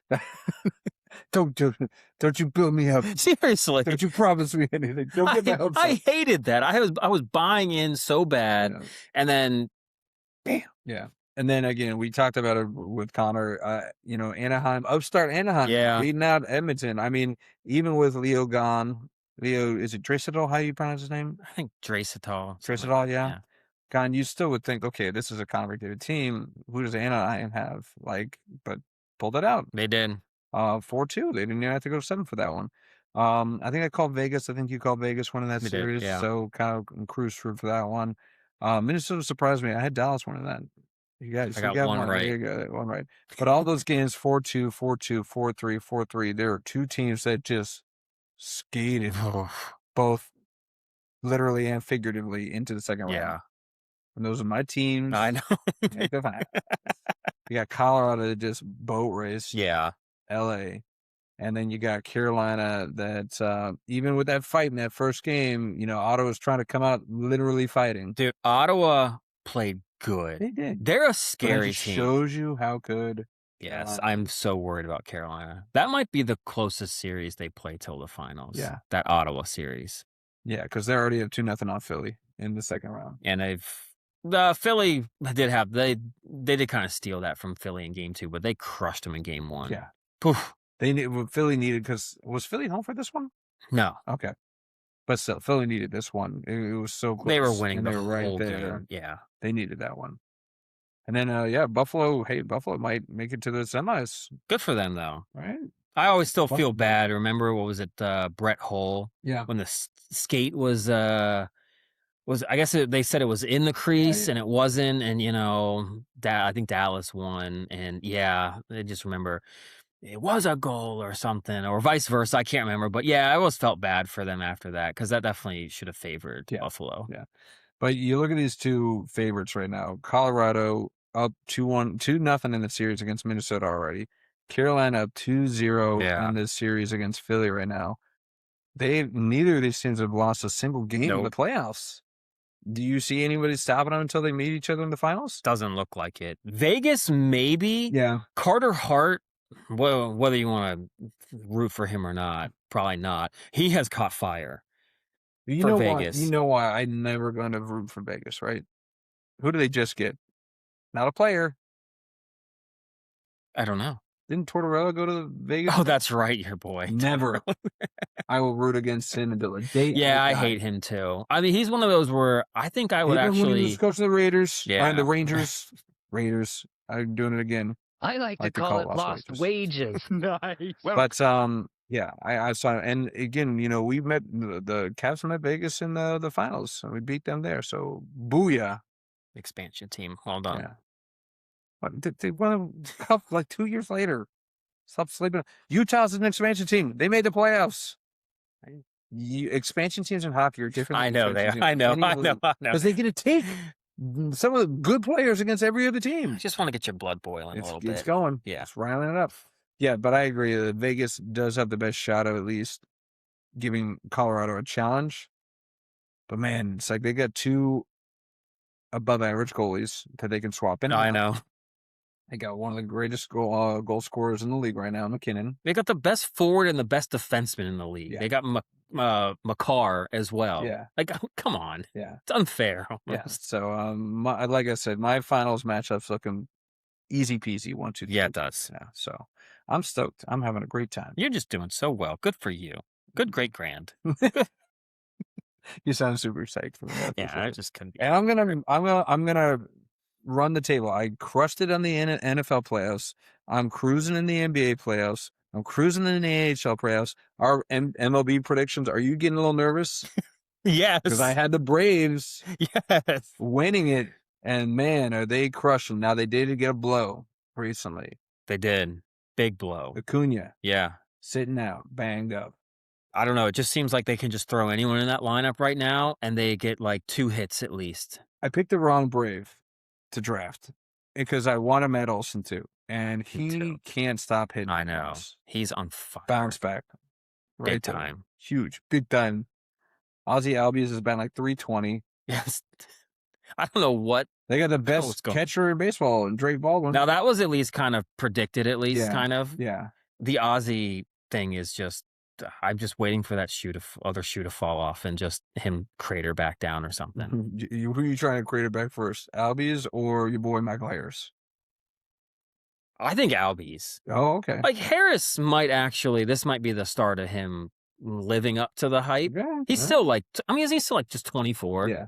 Like he's so young. He is. These young hitters, that ebb and flow, give the mental fortitude to some of these kids because they can come into the league, take it by storm, and then go through 2 years where they just get figured out and then got to come back and try to do it again. And so, I don't know. But Albie's just, maybe he's healthy, finally. But yes, no, your Braves are looking way too good. Something's got to give at some point. But that division is just going to give it to them. They've got a 9-game lead already. So, yeah, you had them winning the wild card. I mean, they're going to probably just win. You're right. I did have it winning the wild card, didn't I? I had the Mets winning the... Yeah. Did you have the Braves winning the NL East? Or did you? No, I think I had the Mets. You had the Mets. So I had the Mets too. Didn't I? Well, we'll play it back. Yeah. We like to listen to ourselves talk sometimes. So I'll just play it back. Luckily, I've got Spotify, and I've got YouTube, and I've got Instagram, and I've got the Apple podcast We're app. everywhere. And you know what? We're on all of those locations. Yes, we are. Everyone. How cool is that? You can see us everywhere and anywhere. But yeah, Braves, I think they'll be fine without Acuna. They can let him take his time. The rest of those bats are firing on all cylinders, so I'm not concerned about that. Now, on the other end, the team that we both picked to make the World Series on the AL side, Mariners. Okay, are we ready to panic yet? I'm not hitting the button, but I'm tempted. Their division stinks. They've got more time than I thought to kind of get themselves together. But I don't know what's going on with Cal Raleigh. Josh Naylor is still not doing anything. Julio has kind of bounced back a little bit. So Josh Naylor's doing fine. Leave Josh Naylor alone. He's doing better. But I don't know. They need Brandon Donovan to get back. But that rotation is not pitching like they should be. That's why I think they still have hope, right?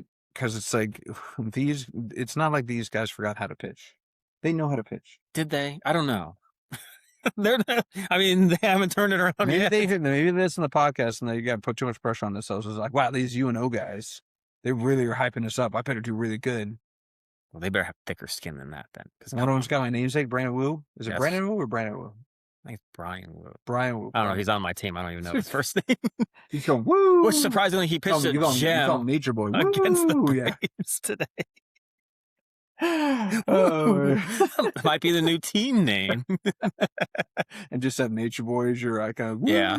That's the most I know about wrestling, so don't ask me anything. Okay. But yeah, they are 18-20, and they're still somehow sitting in second in that division right now. The Oakland A's. The leader in that division. Oakland. They've got a negative run differential. I think it's -1, but it's like, come on. Yeah, it's negative. No, actually, their differential, I don't know where we're going to negative. It's -21. What? -21 differential. And they're 500. They're 500. I know. They're leading that division. I know. What happened to that division? There's like, 3 teams in the AL that are above 500, I think. That is unreal. And that is accurate. No, you're wrong. There's only 2 teams. Only 2 teams? Tampa and New York? Tampa and New York. That's it. Cleveland is 19-19. Detroit's 18-20. So I'm like, KC's, hey, they're only two games back. I know. And still had a chance. Let's go KC. I mean, they have played awful. They've probably played worse than any of those other teams in the Central. No, this is, last 10, 7-3. That's what I'm saying. I mean, the fact that they're right there still, I mean, it's still early. I mean, if they were like 5 games back, they could still make it up. But come on. They were terrible to start the year. No, they weren't looking good. Yeah, it's the difference between the AL and the NL is wild, man. That's why they need to stop doing interleague play. You think so? No, I love interleague play. I do too. Do you remember when that first came out? It's crazy to think there was a time in our lives where these 2 leagues didn't even play each other in the regular season. That is wild. It does seem crazy. Right? Yeah. And then they were like, there'll be like 2 weeks in the summer where we'll intermeet. And they all played at the same time for like the same weekend. Yeah. That was wild. And now now they just play whenever. It's just whenever. Like, now you're going over here. I do kind of miss the knowing that it was like the interleague play. Yeah. That just was kind of, like the Beltway series, that was always kind of fun. They did give you a little bit more extra oomph on those series, right? I thought so. Like, wow, these guys never play each other. Yeah. I'm really excited to see. But I guess with free agency, I guess you're also just like, I mean, they all played on 5 different teams at least now. Yeah. Well, so you're not ready to hit the panic button on the Mariners. Do you think it's more so because of the division that they're in, or is it something else? I got to imagine the pitching gets a little better. The hitters can possibly get better. But I don't know. I am worried that both might not live up to making it far. As I said, I'm close because I'm not liking what I'm seeing. Yeah. I'm not because of it, and it's solely because of their like as bad as they've been playing, or I don't know to say bad because technically we are so obsessed with the run differential, but they have a positive. They have a 4 positive in run differential. They have a team. We talked about this before the season started. They have a team of slow starters. Yeah, whole squad. Cal, I'm not too worried about this with Cal. Will Bill is mad because he's got Cal on his team, and I told him, but he should have drafted him. And I'm like you couldn't have realistically thought this guy was going to repeat this MVP season that he had last year. That's just not going to happen. No. So you have to just be able to pivot and understand that he's not going to be that same guy. And I'm sure the Mariners knew that. Mariners knew that he wasn't going to be the same guy. Oh, yeah. I think everyone saw that. But, I mean, he has plenty around him. It's like Josh Naylor is a good bat when he's clicking. Julio Rodriguez could be an MVP when he's clicking. Yeah. Brandon Donovan, he's a great leadoff guy when he's clicking, when he's hurt. Yeah. So I'm not ready to panic on this. It's such a long season, and they just need to make the playoffs. They just need to make the playoffs, and they're in. And hell, they're still right there to win the division. Absolutely. I think that's, I think they will win the division. I don't know if they're going to be playing well enough. I got them winning the World Series. You do? They are not looking like a World Series contender right now. But hey, did the Royals look like a World Series? Did the Royals look like a World Series contender when they won in the regular season? You know what? If Ego is ever on this show, we'll get him.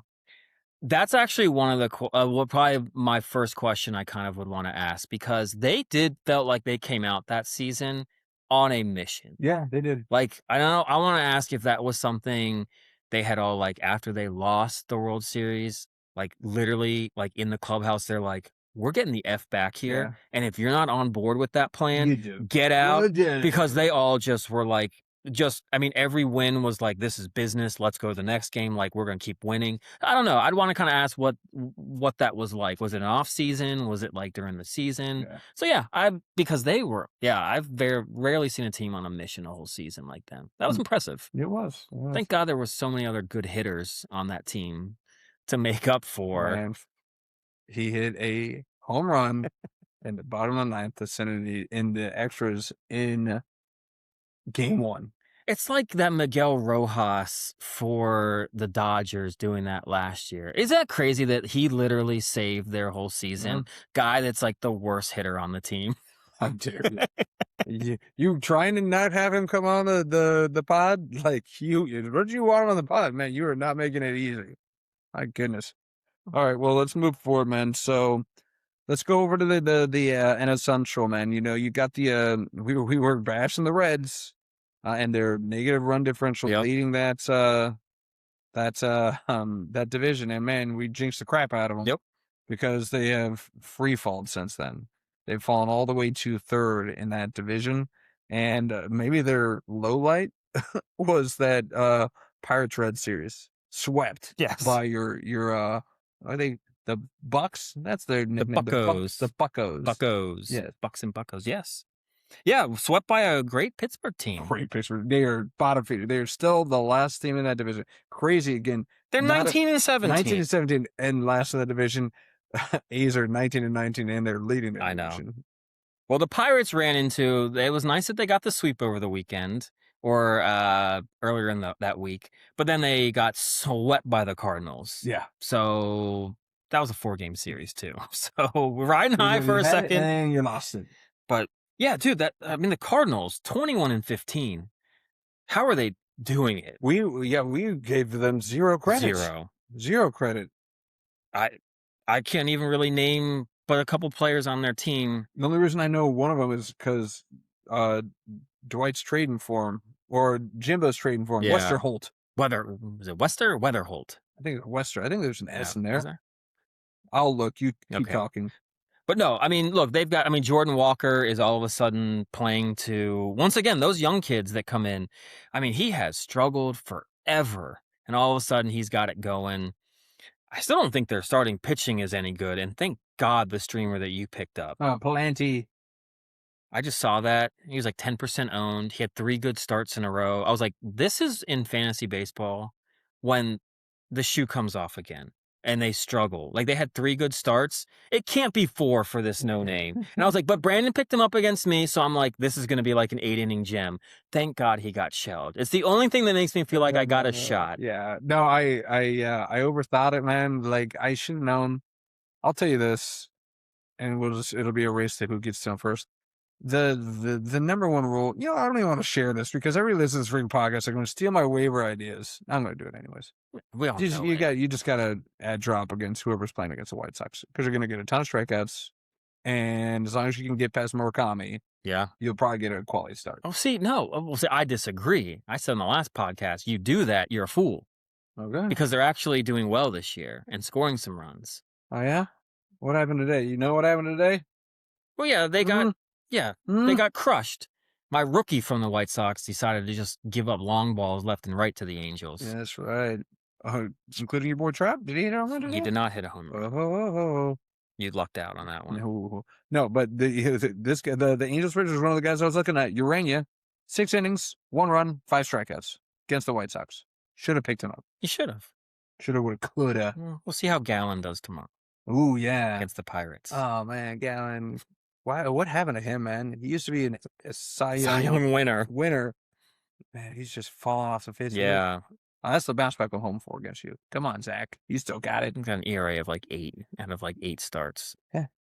So fine. The other shoe's got to. I know, right? I know. Instead of the shoe falling out, the shoe's got to get put on for him. But talk about you say that I've got some fantasy mojo, man. This year it's the Senko mojo train because I gave you so much crap about the Ellie De La Cruz. Yes, you did. Trade when you traded away Scooball, and man, you look like a genius because it went official this last week. Terry Scooball on the IL with loose bodies in his elbow. When did this happen? That this became a thing. Yeah, it happened to Diaz. Yeah, now Scooball. Loose bodies. I was telling you, it sounds like an STD. It's like, bro, you got some loose bodies up in you, man. You've been sleeping with. You don't want. Yeah, that's when you don't want to know. So you went to Baltimore for the weekend. Damn, came back with Baltimore with like 3 loose bodies. Jesus, one hell of a time. But yeah, Scooball's out, man. Tigers, can they do it without their Cy Young winner? Well, then not also if their second guy is throwing at guys and getting suspended. Yeah, your boy Framber. No, I don't think so. I think Scooball, he's a guarantee innings eater, almost a guarantee win.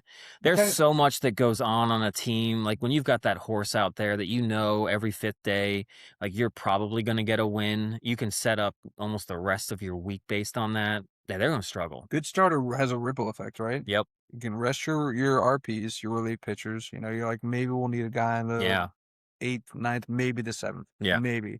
But we can count on this guy to get us there, get our good relief pitchers some rest, give some confidence to the offense. They're like, we know who we got on the mound today. Yeah. Like 2 runs is going to do it for us. And then that loosens them up, and maybe they put up 8. You know, it has a ripple effect. It does. And then it's next man up. Framber was probably super chill, being like, I'm the 2 on this team. I'm the 2. I'm a great pitcher, and I'm a 2. Minute Scooball goes out. I'm pegging this at Trevor Story. You know, right in the back. I didn't sign up for this. I'm supposed to be the 2, not the 1. 10 runs. Yeah. Oh man. And ejected and suspended. Trifecta. Way to go. Yeah. The other thing with Scooball is that he's coming up on free agency. Oh, this sucks for him. Now they're saying what, like 2 months on the hour right now is I what think is so. expected for it. So it's not, season ending. I don't know anything about this loose body. I don't think anyone does. Is it like, is it like parts of your elbow are chipping off? Literally, yes. You're rifling the ball too hard, and and they're literally loosely swimming around your elbow, so they're pulling those out. Yeah. Okay. So I mean, I guess can't it's be not good. Yeah. So your elbow is deteriorating. Breaking. It's like chipping away. Yeah. I've got a lot of elbow. It's a joint. So it's going to start sliding out from your arch is going to go sideways.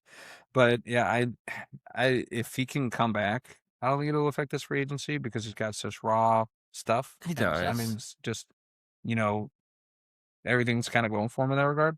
So I hope it doesn't. I never wish a guy not getting paid. Any excuse to not pay a guy, especially like a pitcher. I mean, he might go down. Look, I'm not going to feel but so bad. He's probably still going to garner, 20 at the least million a year. Oh, yeah. If not 30. Yeah. That might be 25 now. Yeah. But I don't know. You just kind of hate seeing that because it just gives now every team ammo to like not justify not trying to pay a guy. Yeah. And we always talk about like, contract years. Yeah. People are trying even harder. And, it sucks that it's like, what have you done for me lately? But that's what kind of contract years are. It's like, okay, you were great for 5 years, but that last year, right before you hit free agency, I know, hurt. right? Or you fell off. What happened there?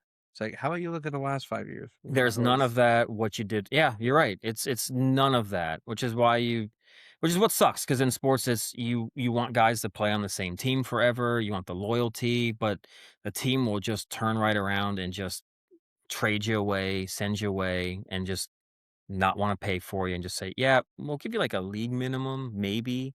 But yeah, so poor Tarek, maybe. It's what else is a shame is that he was definitely betting on himself. Like, he's playing on a 1 year. It's he won his arbitration case. Yeah. So yeah, he's getting paid $32 million this year. $32 million this year. Makes it easier to play on a 1-year deal. But, I mean, it's still a 1-year deal. Yeah. So it sucks. When you think about, if he was able to get that contract signed before they hit arbitration, he would have made upwards of, they're saying that he could be making upwards of $400 million. Man. $400 million on his contract. We'll see how much that drops if this doesn't go away.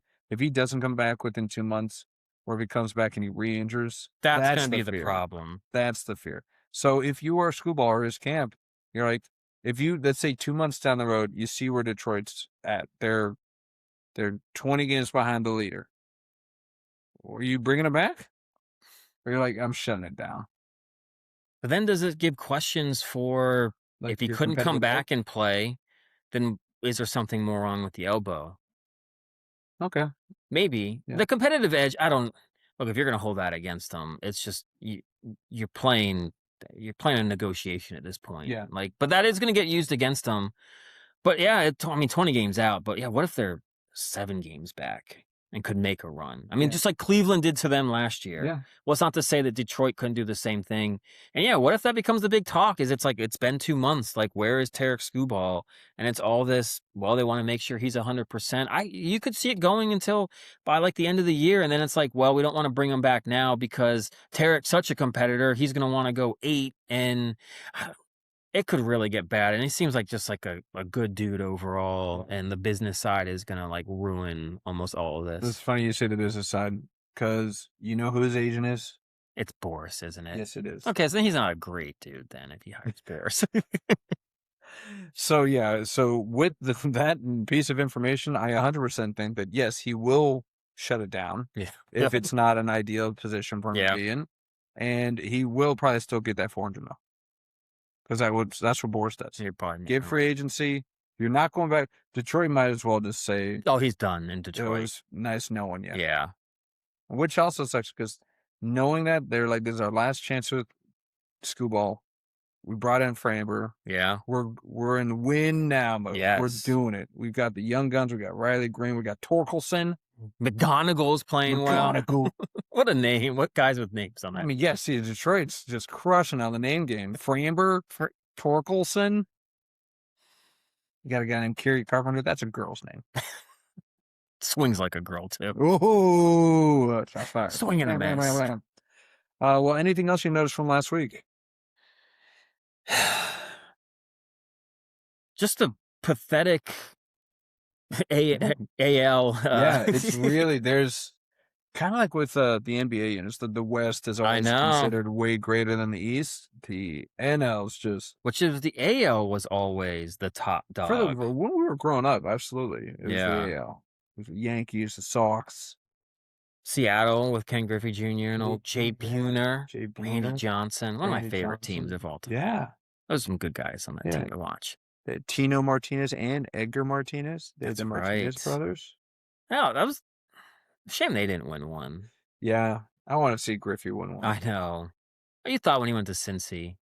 I don't know. First Mike Trout, man. I mean, he just was...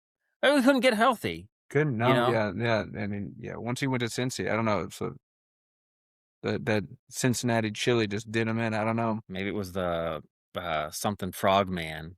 Maybe the love of Frogman? Yeah, maybe he got attacked. Maybe. We're not doing cryptids today. We already said we're not. I'm not ready. It's on my mind. Not ready. Re-listen to the podcast, and those cryptids, man. That is such intriguing stuff. I know, man. Can't wait for you to see some squonks. I know. See the squonks. Yeah, as far as what I saw, it's kind of the same thing. It's the dichotomy of the leagues.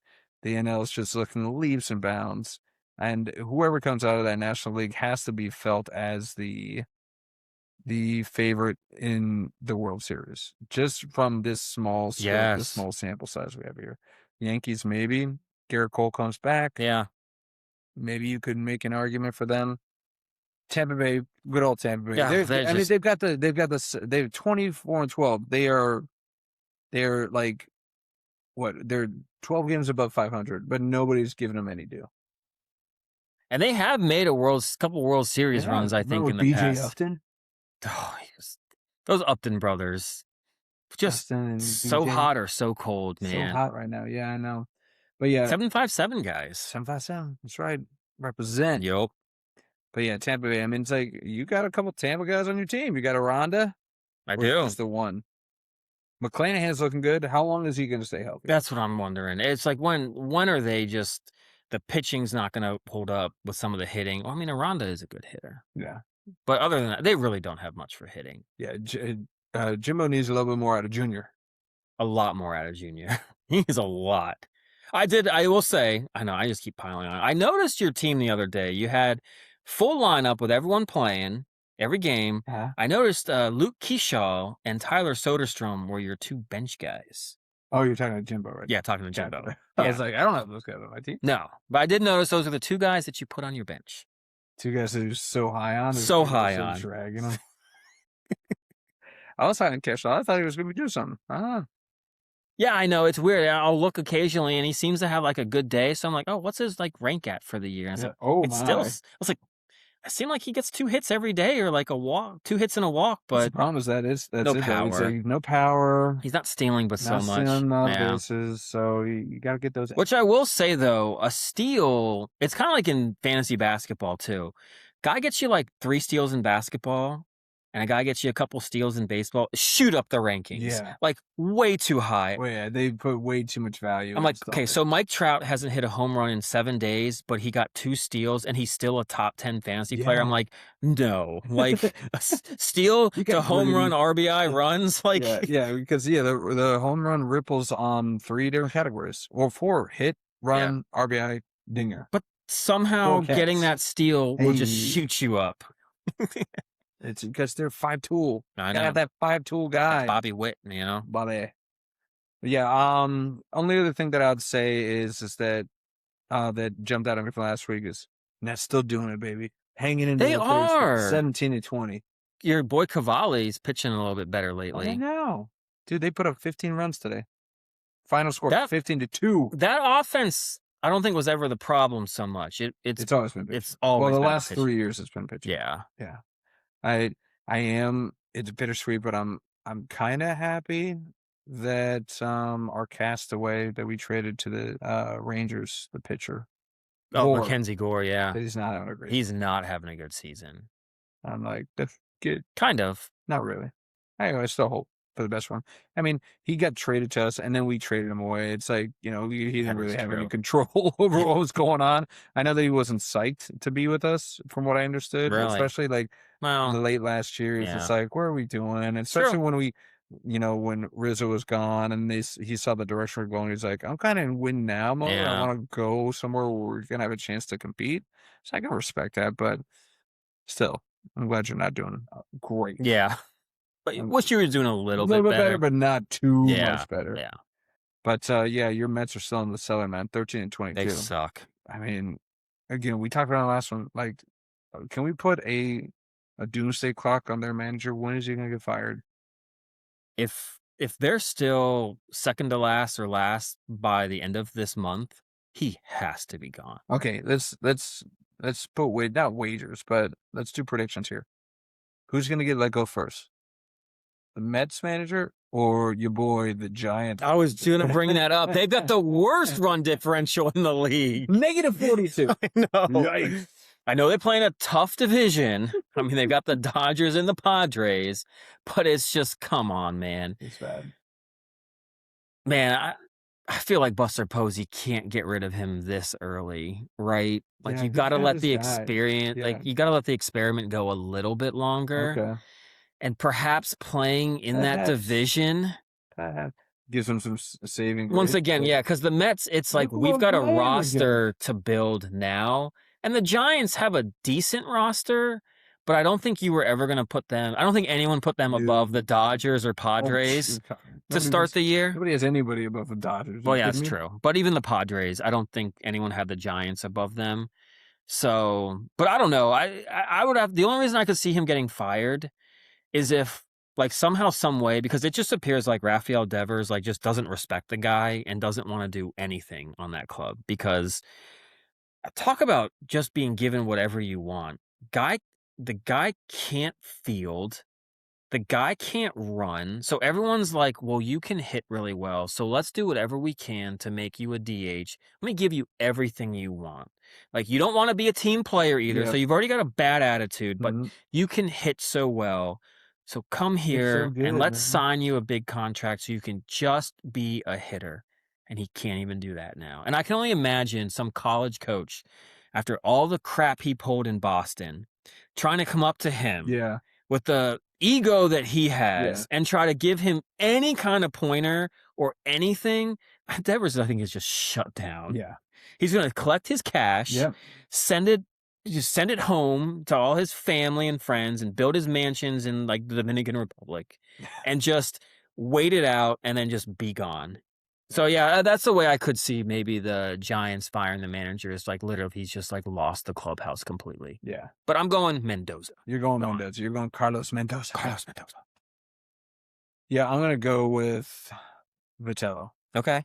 Just one, I agree with you in the sense of Mendoza, you have no reason not to. You've got, they've been throwing money at players. They've built a huge roster of guys that are professionals. Yes. Went out and got traded. Freddie Peralta. Got Juan Soto. Yes. Greatest hitters on your team. Francisco Lindor still doing his thing. And you got Bichette. Like they built like team with hitters, power hitters. Yeah. And it's just nothing. So but I'm gonna Bob when you weave. I'm gonna say Vitello just because I think that Buster might also be in panic mode because he's like, I'm the prodigal son of San Francisco. Like, and I want to keep that stature. Yeah. I made a mistake. I think I'll be forgiven if I rectify that sooner rather than later. And because again, the Giants are in such a nosedive. Like it's not even close. I know. That's true. Like their ace is again, I know firsthand. Yes, you do. Ace is not pitching like an ace. You've got your best player that's batting .213 right now. Like every decision this guy's made so far has been the wrong decision. Yeah. And maybe it is down to his coaching, philosophy, all that has just got these guys all out of whack. Yeah. So I'll bob on one instead of weave. I'll say, the Giants guys got to go. Vitello. He probably has to go. Vitello got to go. Yeah. I was thinking maybe like round All-Star break time. Okay. All right. If things haven't quite improved, but yeah. We'll see. All right. Well, you're going to squeeze it in. I'm not even going to give you a good segue because I don't want to do it. You don't even use the brain power for that. That's okay. Hey, Brandon, let me handle it. Oh, okay. Yeah. Let me see what I can do here. All right. We talked about some disappointments in Major League Baseball. Yes. We talked about even some disappointments in NBA basketball. Yeah. But I think we're going to talk about, a couple great teams that weren't disappointments and are about to be playing in one of the biggest soccer matches that's ever played. Okay. It's like the biggest game each year other than like the World Cup final. Okay. All right. So the only reason why we're bringing it up, it's the UEFA Champions League final. Oh. Huge game. And I think I want to bring it up because it's two teams that are different styles, which I think could lend to a really good final. Okay. You got the reigning champions PSG, Paris Saint-Germain. Just demolishing through Bayern Munich, scoring goals left and right. They gave up quite a few. But they're also going to play, I love the Premier League. They're going to play the Bayern Munichs. But the French trounced the Germans. But they're going to have to go up against one of the best defensive teams. Payback from WW2. Yes, a little bit. Just a tad. French finally got their revenge. Take that, you sticky Germans. But no, they're going to play an English Premier League team, an Arsenal. First time in 20 years they've gotten there. Ooh, okay. They've never won a Champions League. Ooh. Got probably the best defense in the world. Okay. And they're going to go up against about the best offense in the world. It's going to be quite a match. I'm excited for it. I think PSG, though, is going to take it down. I'm sorry, ill will. I know you all have become Gunners or Cannons fans. Cannons. But I think it's one of those where you're just a movable force meets an unmovable object or something. Yeah. So unstoppable force. Movable object. Two movable objects. Nothing's happening because neither of them are moving. Oh, yeah, you're right. But no, it's the biggest game of the year. It's going to be played in like a month or so. So we'll do a little preview beforehand, don't you worry. But the games were just finished today. Mm-hmm. Finals have been set. Mm-hmm. Let's freaking go. And we're going to get into some World Cup preview as well. All right. Well, I got to ask you something about this, right? Sure. So could Vincent Kompany have done anything different? Truthfully, they maybe could have not played as high of a... You don't want to hear what I have to say for this. No, but seriously, but how do you stop Kavicka?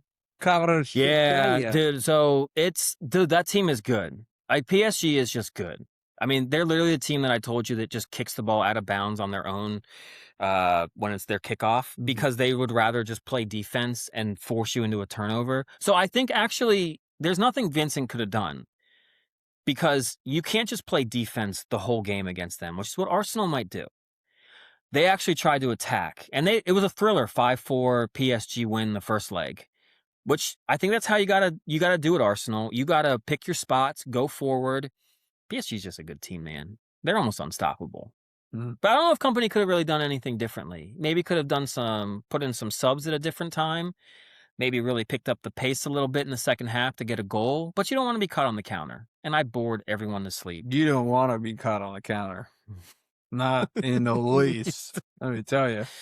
Yeah, you would know about that, I think. But yeah, PSG bounces Bayern. Okay, yep. All right.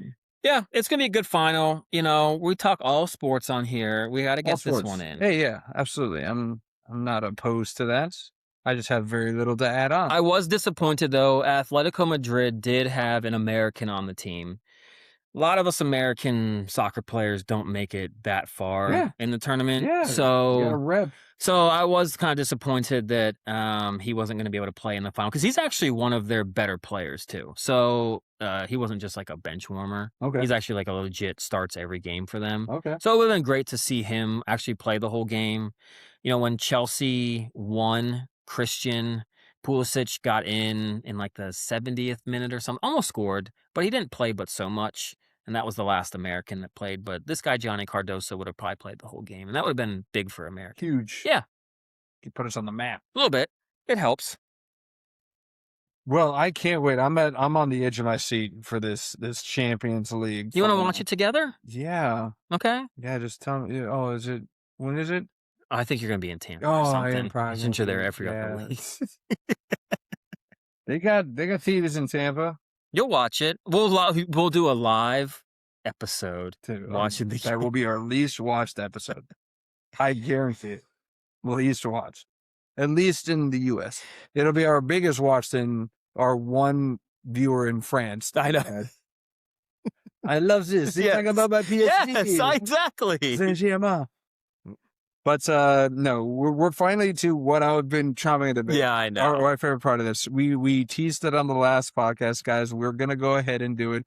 We introduced this new dating trend, which again, all seriousness, love it. I love that people are actually getting out and engaging in real life. But in London, they have started this Date My Mate. So just as a recap, for those of you that skipped the last episode and you're here now, Date My Mate is something that they're doing in London. Yep. Where they are going to pubs and bringing a friend, and the king of wingmen is doing a PowerPoint presentation to say, "Hey, this is my mate. Yep, he's not full of bollocks. He's a good guy. He's a good mate." And hyping it out. It's pretty much a hype point. It's not a PowerPoint. It's hype point. And we're like, we've got a lot of friends. Sadly, they're all taken. So we couldn't pick a single friend out of the bunch. No. One is recently divorced, and that might have been too soon. Just a tad, I think. So we're like, we're not even going to go there. Yeah. But we have a lot of familiarity with a lot of these friends groups. Yep. So we chose two at random. Not really. We put a poll out. We did. But we kind of already knew who we wanted to pick anyways. So, take that for what it is. Well, we decided, hey, let's practice this. Let's bring it to the stage. Yeah. Let's do our part.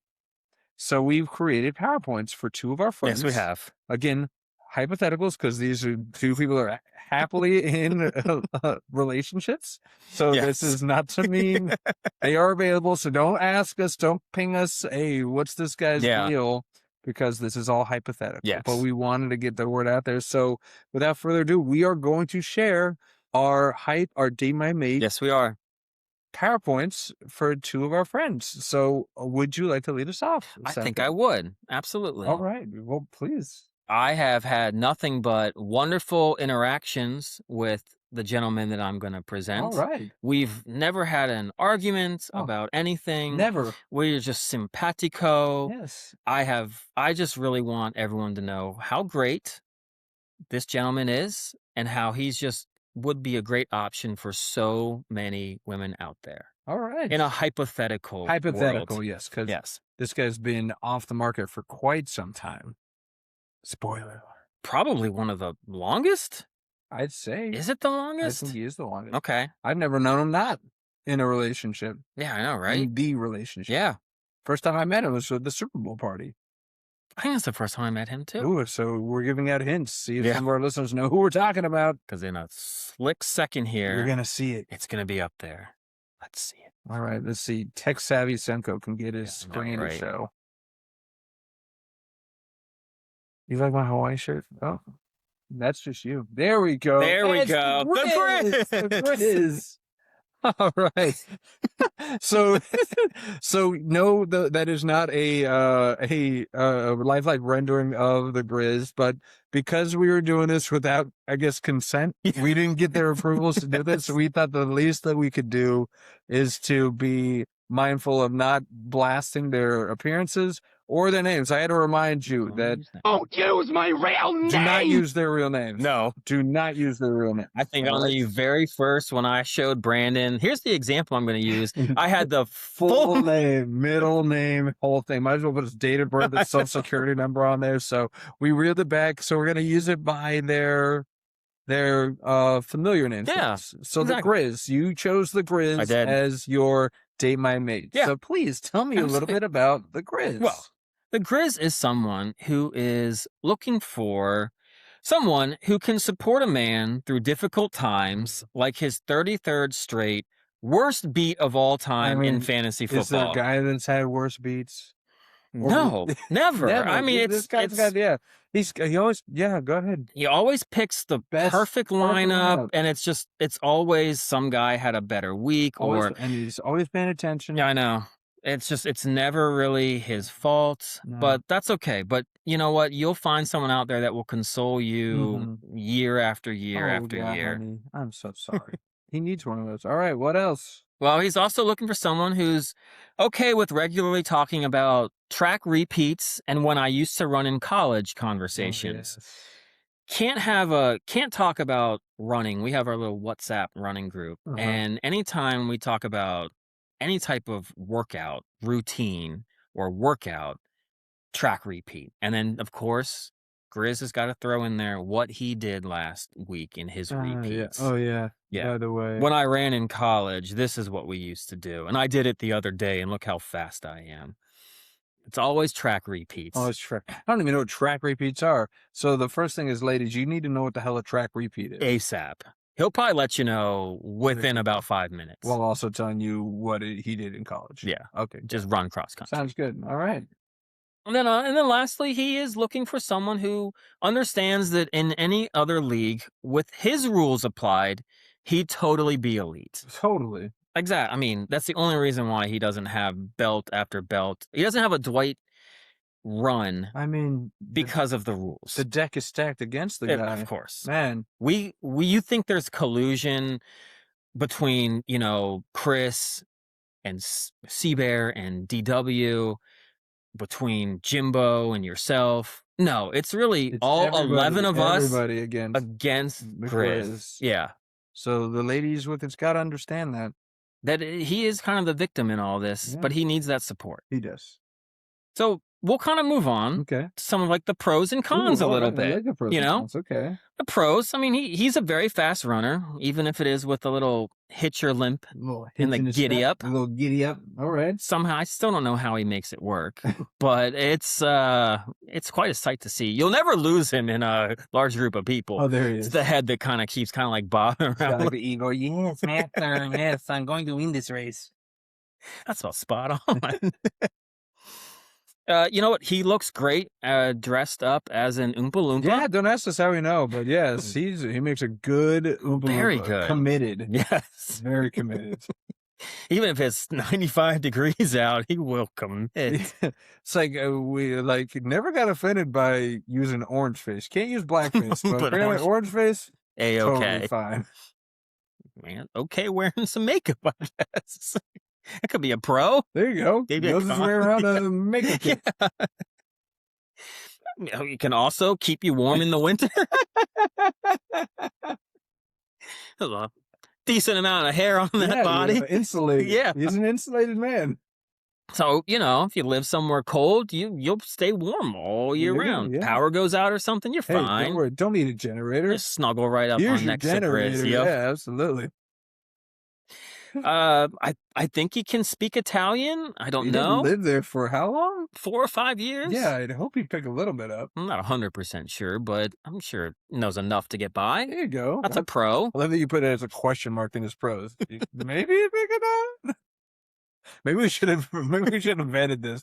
Ask him if you could. Can you speak Italian? No, I didn't want to. Yeah, I think he can. He probably can. Yeah, more than we can. Definitely. I can say Peroni. That's a beer, though. That's the only thing I can. I don't know. Spaghetti. Linguine. Vermicelli. Vitello. Mozzarella. Vitello of fire. This. I like that. We know he's competitive. Yes, obviously from the previous slide. Yes. Even if it's he just has no chance in hell, but he'll be competitive about it. Competitive runner as well. Yes. Might get to that on the next slide a little bit. Oh, okay. And he's a college graduate. Yeah, there you go. There you go. Those are harder to come by. It's true. Right. So, for whatever a college graduate's worth these days, I don't know. So yes. It's not worth the piece of paper that it's printed on. I know. Yeah, sure. So yes, there's definitely quite a few pros. Yeah, I like it. A lot of good pros. And just out there, we got to just put kind of some maybe the cons out there. Let you know. We can't just fluff them up too much. We love our friends. Yeah. But not everyone's perfect. Yeah. Even LeBron James isn't perfect. No. So learn that. Yeah. Yeah. So we've got to put down a few things that maybe they're not the best at. First, he doesn't really ever lose an argument. Never. He just seems to kind of uncover conspiracies, whether it's NFL refs thinking that, there's never been 2 offensive pass interferences at the last 30 seconds of a game, so the agenda was to have this certain team, win over the other, or a lot of conspiracy. My team, we've been penalized the most years, and it's because of, I don't even know why the Redskins/Commanders think they're the most penalized team or why they're penalized, but I don't know. Just let us have this one. Yeah. Okay. He can be Grizz can be a little indecisive. Okay. He seems to be okay with certain rules that we put in our fantasy sports, and then within a month wants to change them. Yeah. Or kind of says that he voted for this when he really voted for that, or I don't know. It's tough, but he can be a little indecisive. Wishy-washy, a little bit floppy. Yeah. He'd be also a little bit like a revisionist history, kind of retell you what should have counted after a loss. Ref should have called this. This guy should have made that play. But it's always, the other team doing something. Captain Hindsight. Yes. It's never in the moment. There's never these guys are human. It's one of those where even though your team has an offense and defense, somehow you just figure that you should always score a touchdown every play and you should stop them every time. Yeah. But when they do it to you, it's like, why can't we do it? It's tough. It's tough. Yeah. And then, a con, or it could be a pro. I don't know. I was wishy-washy on this. Yeah, this is somewhere in between. He will wear his cross-country shorts on race day, or even occasionally on a casual fun run. He's always ready. Always on the ready. Already. I think those things are probably in every car that he owns, just in case needs to run. There's probably a little tank top in there too. Yeah. Probably has pins so that he's just ready to put the bib on. Or is he a never nude and he always has them on? From Arrested Development? Yeah, that's right. Tobias Buchanan. Is he a never nude? He's even in the shower. He's wearing his cross country shorts. You could ask. Yeah, we could. I don't think so though. I think he just kind of likes the little shorts. I mean, they do help with the stride. Okay. I never got on board with that. It's just a lot of leg. It's a lot of A leg. lot of leg. Yeah. Mhm. Hairy leg. Yeah. Yeah. That's why he could do it all seasons because he was insulated. That's true. It probably does feel more comfortable. That hair, it probably does warm you up if you're Mhm. wearing pants or something. So, Mhm. yeah. Or friction. Yeah, it probably does help him, actually. So, Mhm. good on you. He is a Yeah. competitor. Well, Yes. that's a pro. Yeah. So yeah, we move that over. Yeah, I'll put it in the middle. Yeah. Yeah. All right. So, lastly, just a few more God. things. Not a real photo. No, that's not Grizz. But just what I would kind of picture the competitive determination to look like. Grit. Yeah, absolutely. But I like to think, lastly, just a few things I want to let you know out there about Grizz. You ladies, yes. He studies the matchups. He probably listens to the podcasts. Hopefully this one, still even after this. Probably makes the spreadsheets as well. Yeah. But somehow will always start the guy who finishes with like 2.4 points and everyone else on his bench went off. Yes. That's a guarantee. But you know what? And it'll be but then that ripples into collusion and Yes, of course. conspiracies and the whole nine. So yeah, it kind of revisionist history. Yes. Yeah, it's just So you're it's not who I started. Something happened with my lineup. Who's messing with my lineup? I don't know why we can't have like 4 wide receiver positions. They play 5 wide every team. There should only be like 1 running back and 4 wide receivers. I'm sorry, Chris. No, don't apologize. Power through. Powering through. Come on, like Grizz would on a run. Power through to the finish. It's almost my favorite one, last too. mile. Well, like I said, he's a former college runner who claims to have never been passed running a 5-mile loop on Burke Lake Regional Park. Undefeated. However, he does generally fail to mention that he did lose to a guy who had already run the 5-mile loop, and it wasn't actually that close. Ooh. I'll give you one guess as to who that gentleman was that beat him. Is he sitting right next to me and has 2 thumbs? This guy. I was like, how would you know this very intimate detail? I will say the story would probably be very different. So I'm going to get out in front of it and tell my side real quick. Okay. Because I know we got to get to yours. Yes. But Todd and his wife and I had already run the 5-mile loop. Okay. And Grizz was on his way. And those two didn't really want to run. And I feel like they wanted to see us run because it's always been a talk. We never really run together. So I was kind of ready to do like maybe get competitive, but I thought we just might do a little fun lap. Yeah. 2 miles in was okay. And then Grizz kind of picks up the pace. I was like, okay, we're going to pick this up. Then about another mile in, he picks it up again. Oh. So that's when I was kind of like, well, are we really going to do this? Because I'm going to go. Yeah. And I went, and he never caught back. Oof. And he was way back there. So, and he's never going to let you let it down. Bro. I will not. So yes, maybe you've technically never been passed by anybody. So you're technically not lying when you put this on you. No, you're not. But you probably should include that in there, though. Yes, that you got smoked. Yeah. Just to give you, since he's not here, and we can't show the photo because we're being respectful. This is all, if nothing, respectful. Yes, what we're doing here. Absolutely. 100% respect. So I just want to give you an idea of kind of the physique. Especially those that are listening and not watching. So correct. You gotta help them. Build it a little bit. Yeah. But it's pretty simple. Just imagine if Bigfoot got into cardio, arms and back so hairy he could survive a mild winter. Oh, man. Okay, I got one more. You got one more. You're almost before friendship just ends. Deteriorate.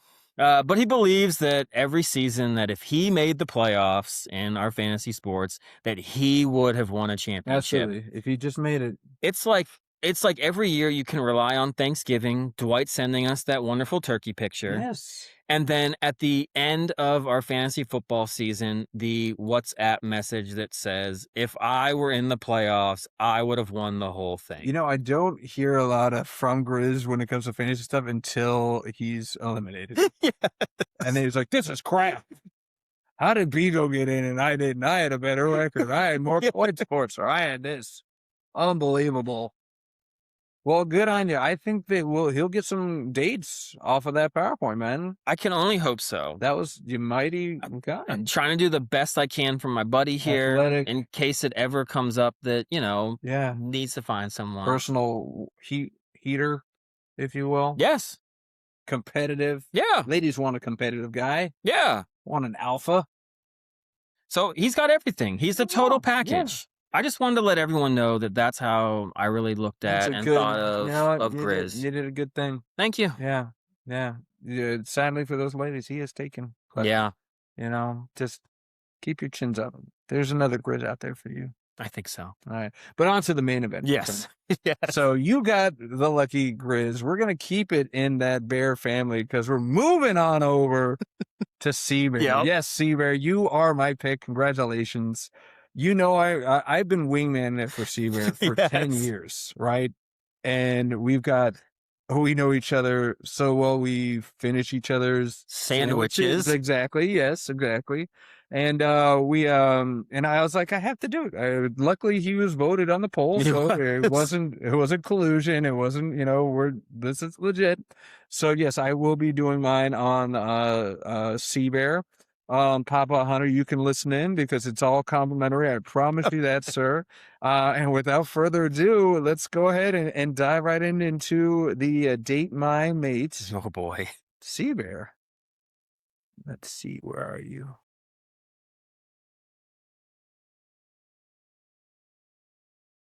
All right. Let's see if you got and the first page is supposed to be blank. So just okay. make sure, because I didn't want to reveal anything. Okay. All right. So we're officially in Date My Mate, Seabear. Seabear.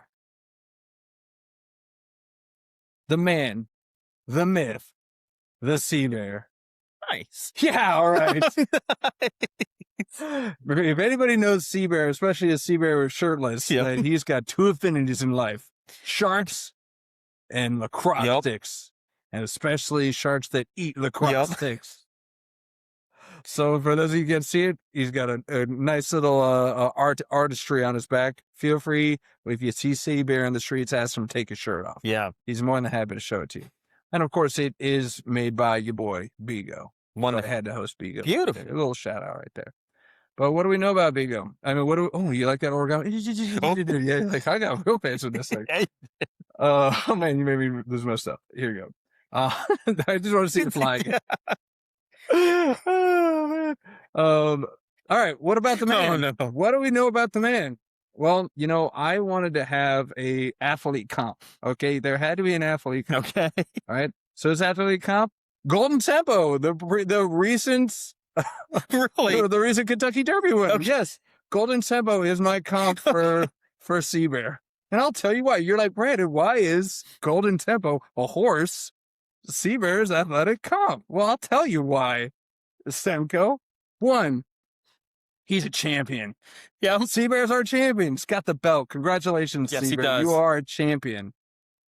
Just like Golden Tempo. Yep. Obvious athletic comp. Similar build. Spot on. Kind of speaks for itself. Yes. Very, Svelte, and he's got a similar build.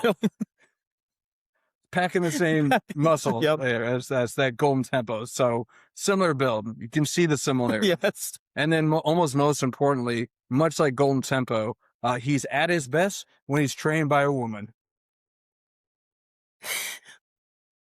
I mean, couldn't be more right. Similarities that are just palpable. So yes, a little bit about him. Champions, similar build as a horse. Yep. And best trained he's at his best when he's trained by a woman. It's like we saw Seabear out there at the Kentucky Derby. Right there. So we won't see him at the Preakness. No, sadly no. Yes. See him at the Belmont. No Golden Tempo / Seabear. You're seeing it more and more, and we're getting off track, but I mean, we can do a little sidebar. Yeah, so we're seeing less and less horses actually really even compete for that Triple Crown. I think they're going to change it. They're going to make a bigger distance between the Kentucky Derby and Preakness. They might have to. Next year. Yeah. I know Seabear would have competed for the. Of course. All right. With that build that he has, I mean. Yeah, right. It's easy to recover. All right, so we got about the man. How about the myth? Oh.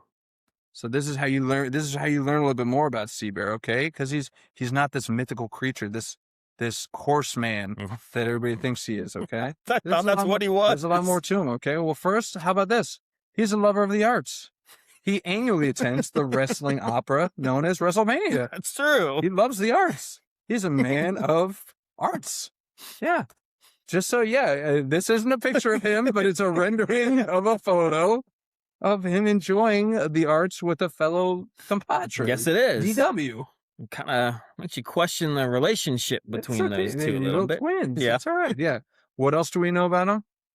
He's an animal lover, whether it's dogs, cats, or cougars. Loves all animals. Those big cats. Yeah. He's like those cougars. Wow.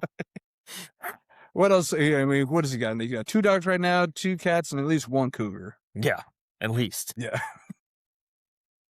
All right. What else do we know about Seabear? He's fiercely loyal.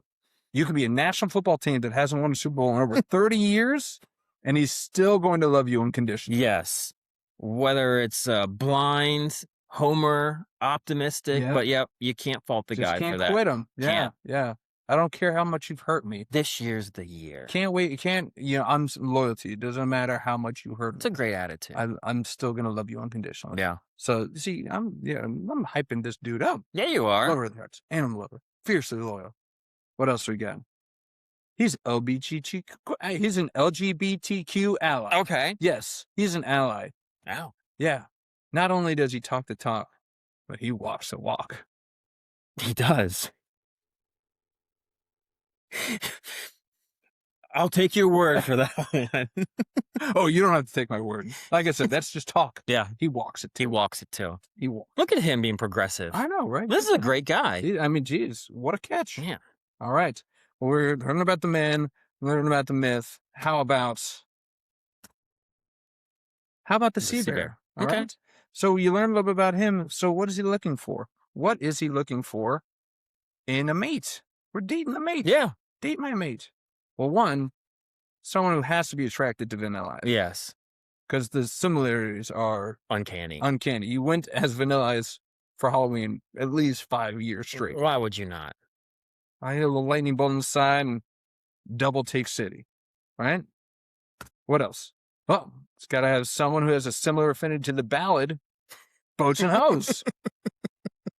Because he loves him some boats. Loves him some boats. Loves him some boats. And some other stuff. No, more so the boats. Yeah. And he loves that jam. That's his jam. Loves boats and hoes. He needs to find someone who loves a man in short shorts. Definitely. Because my photo reel is filled with sea bear in short shorts. Like this one. Like this, like a little animatronic of him and another random person. Random person dressed up as Jackie Moon from Semi-Pro. Man, those guys look good. Let's get tropical. Look at those legs. He didn't even shave. He doesn't have to. No, that's right. And then lastly, what's he looking for in a mate? Well, someone who believes in dinosaurs.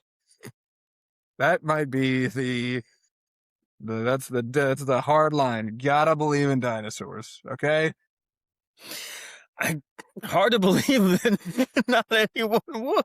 That's a hard line. Yeah, you gotta believe in dinosaurs if you want to get with Sea Bear. That's probably the first question he asked. It is. Yeah. So that's my PowerPoint for Sea Bear.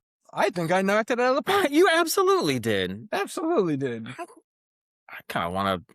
You want to date yourself? I do. I wish the guy was right here standing next to us. I know you do. You weirdo. One thing that both of our friends have in common that I noticed was the short shorts. yeah. Maybe are we the weird ones? Maybe. Oh, what a great show. Well, guys, it's all in good fun. We love you. Yeah. And we wouldn't have done it unless we knew you guys would have a kick out of it. But yeah, absolutely. Date my mate. Yeah. Date my mate. I think truly, we've said it on the podcast before, but it's one of those where I think every one of our significant others have met us when we're in a group together. Mm-hmm. And it's usually not, the first review is usually not very flattering about us. But I think it's one of those then when you actually get to like know us and actually, see us and realize I think we're all really good guys. We are. Absolutely. We all had a few flaws here and there, but at the end of the day, we're all nice, we're all friendly, we all love each other, and it's just we have a great time and, little oddities in there. But hey, what's not to expect? Exactly. My wife was concerned before meeting you guys because of the B-more trip, and it's I don't know, you guys are going off and you're doing guys trips. Yeah. What goes on at these guys trips? Mine too. And then when she met you guys, she's like, "Oh no, never mind. Yep. Nothing to worry about." Yep. Go ahead. Go wherever. Please. You all are not going to get yourself in any trouble, at all. And it's so true. It is. It's just, I know. My wife was so worried. I mean, don't tell that to the Pittsburgh guys when Santa's coming to town, because apparently they think the worst. Yes. Well, my goodness. There's a bunch of squonks. That state just doesn't seem to really care much for Santa Claus. No, they do not. Philly fans didn't like him. Pittsburgh. Get your hand off my wife. Jeez. I'm just trying to take a picture. My hand's on her shoulder. What the hell? Good God. Man. Jealous much? Man. Yeah. Well, I can't wait to hear more of those stories. You guys are coming up. Your Phillies annual getaway is coming up in a couple months? August, yeah. Yeah. So a little bit of ways away. But yeah, they'll be here before we know it. Any time to get in shape for that Santa costume. You guys doing any other costume? So for those of you that know, it used to be called the Be More Trip. Now it's called the Fellas Annual Getaway, right? Yep. Great acronym. And one of the traditions at this event where the guys all go out and just act like dumb guys is, really it's to help us find each other in crowds. Yes. After it helps out a lot. Yeah. First time I went, I couldn't believe it. We're together for maybe 5 minutes before just splintered groups. So we dress up in two very recognizable people. Yep. A lot of times it's Waldo. A lot of times it's Santa. Yeah. Sometimes it's both. Yeah.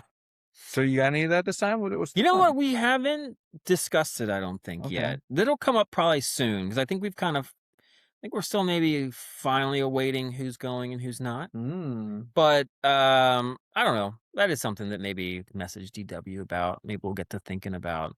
I think there has been a couple chatter of a few things. A lot of it has revolved around Bryce Harper. No. Are the Phillies in town? Oh my gosh, we're not going to Philly anymore. You're going to Pittsburgh. That was what we were going to do in Philly. Oh, wow. So we haven't talked anything about Pittsburgh then. Who's Pittsburgh playing? The Mets? The Mets. Oh, okay. You guys also said it was Mr. Met. Let's get baseball heads. Yeah. You have cryptids. You guys could go as different cryptids. You could be a squonk. What was it? Snallygaster? Snallygaster? You could be a snallygaster or a food monster. Smelly ape? I don't know. Skunk ape. Dwight's got DW's got to be a skunk ape. That's true. He's from Florida. That's true. Or darkness. Yeah. They both can, I guess. Matching skunk apes. Well, yeah, we're still kind of noodling that idea. I don't know. You know what? You help us always figure out where to stay. Perhaps you can help figure out a theme. Maybe I can, You're a great friend in that regard. I am a great friend. You can at least get us jump started with some. It's I'm looking at, we should have done the Dame I Made for each other. That's what we should have done. Damn. Maybe next time.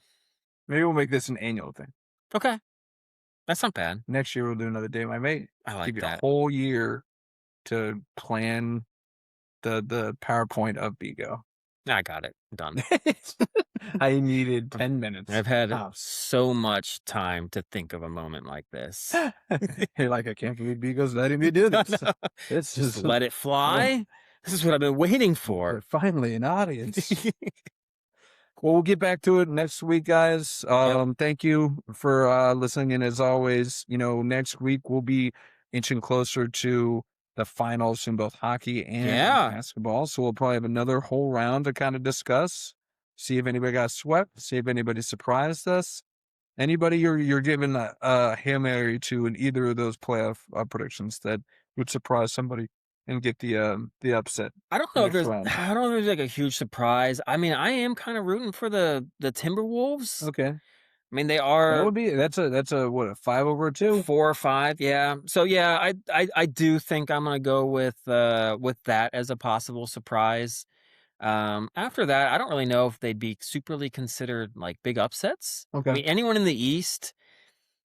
I mean, I guess I'd be surprised if Cleveland beats Detroit with Cade Cunningham back, but I still don't know if I'd think of that as an upset. Nah, I could see. That's kind Yeah. of like a coin flip. I'd be more surprised if Philly beat the Knicks.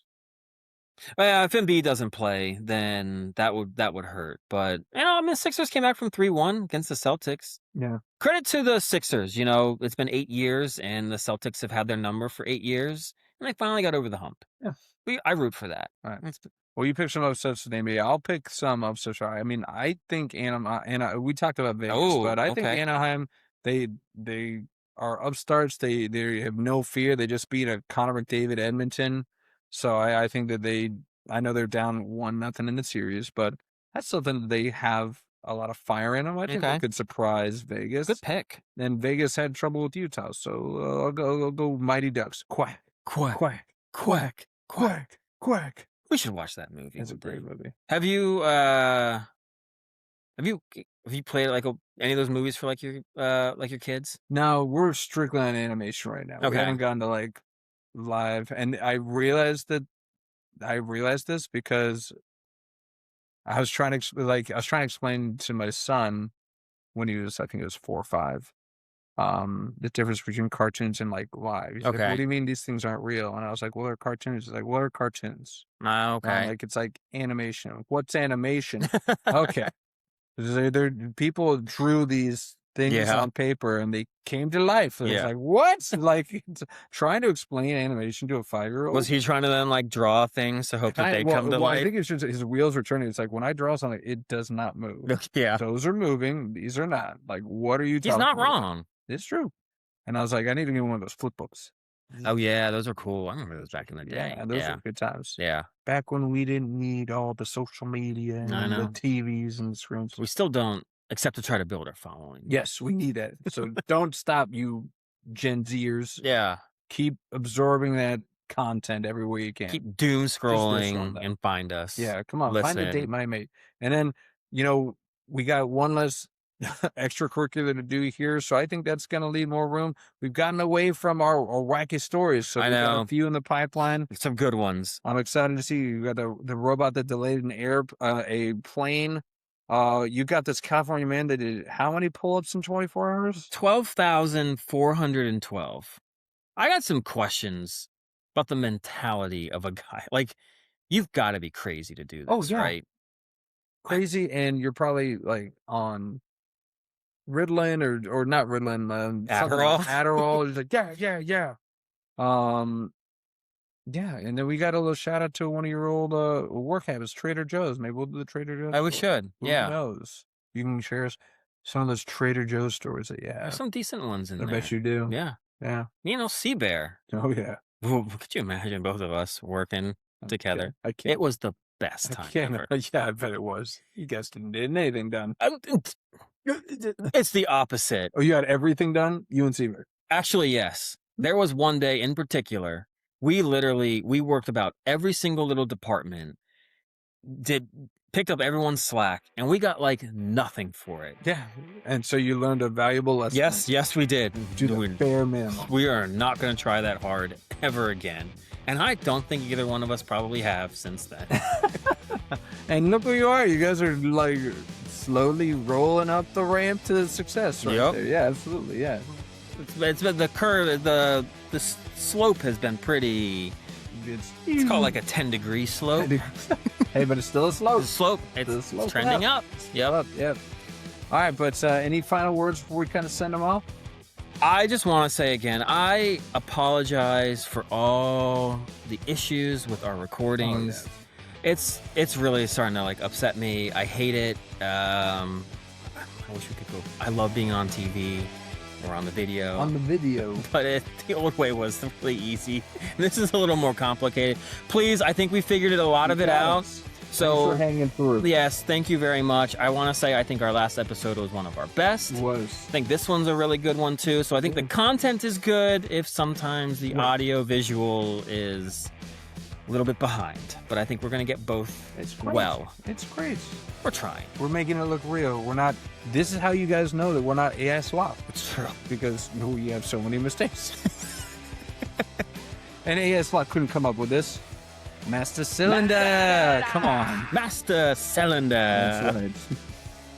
That's another episode of the Undrafted and Overconfident podcast. The two friends who've been arguing about sports for 20 years and still can't agree on anything.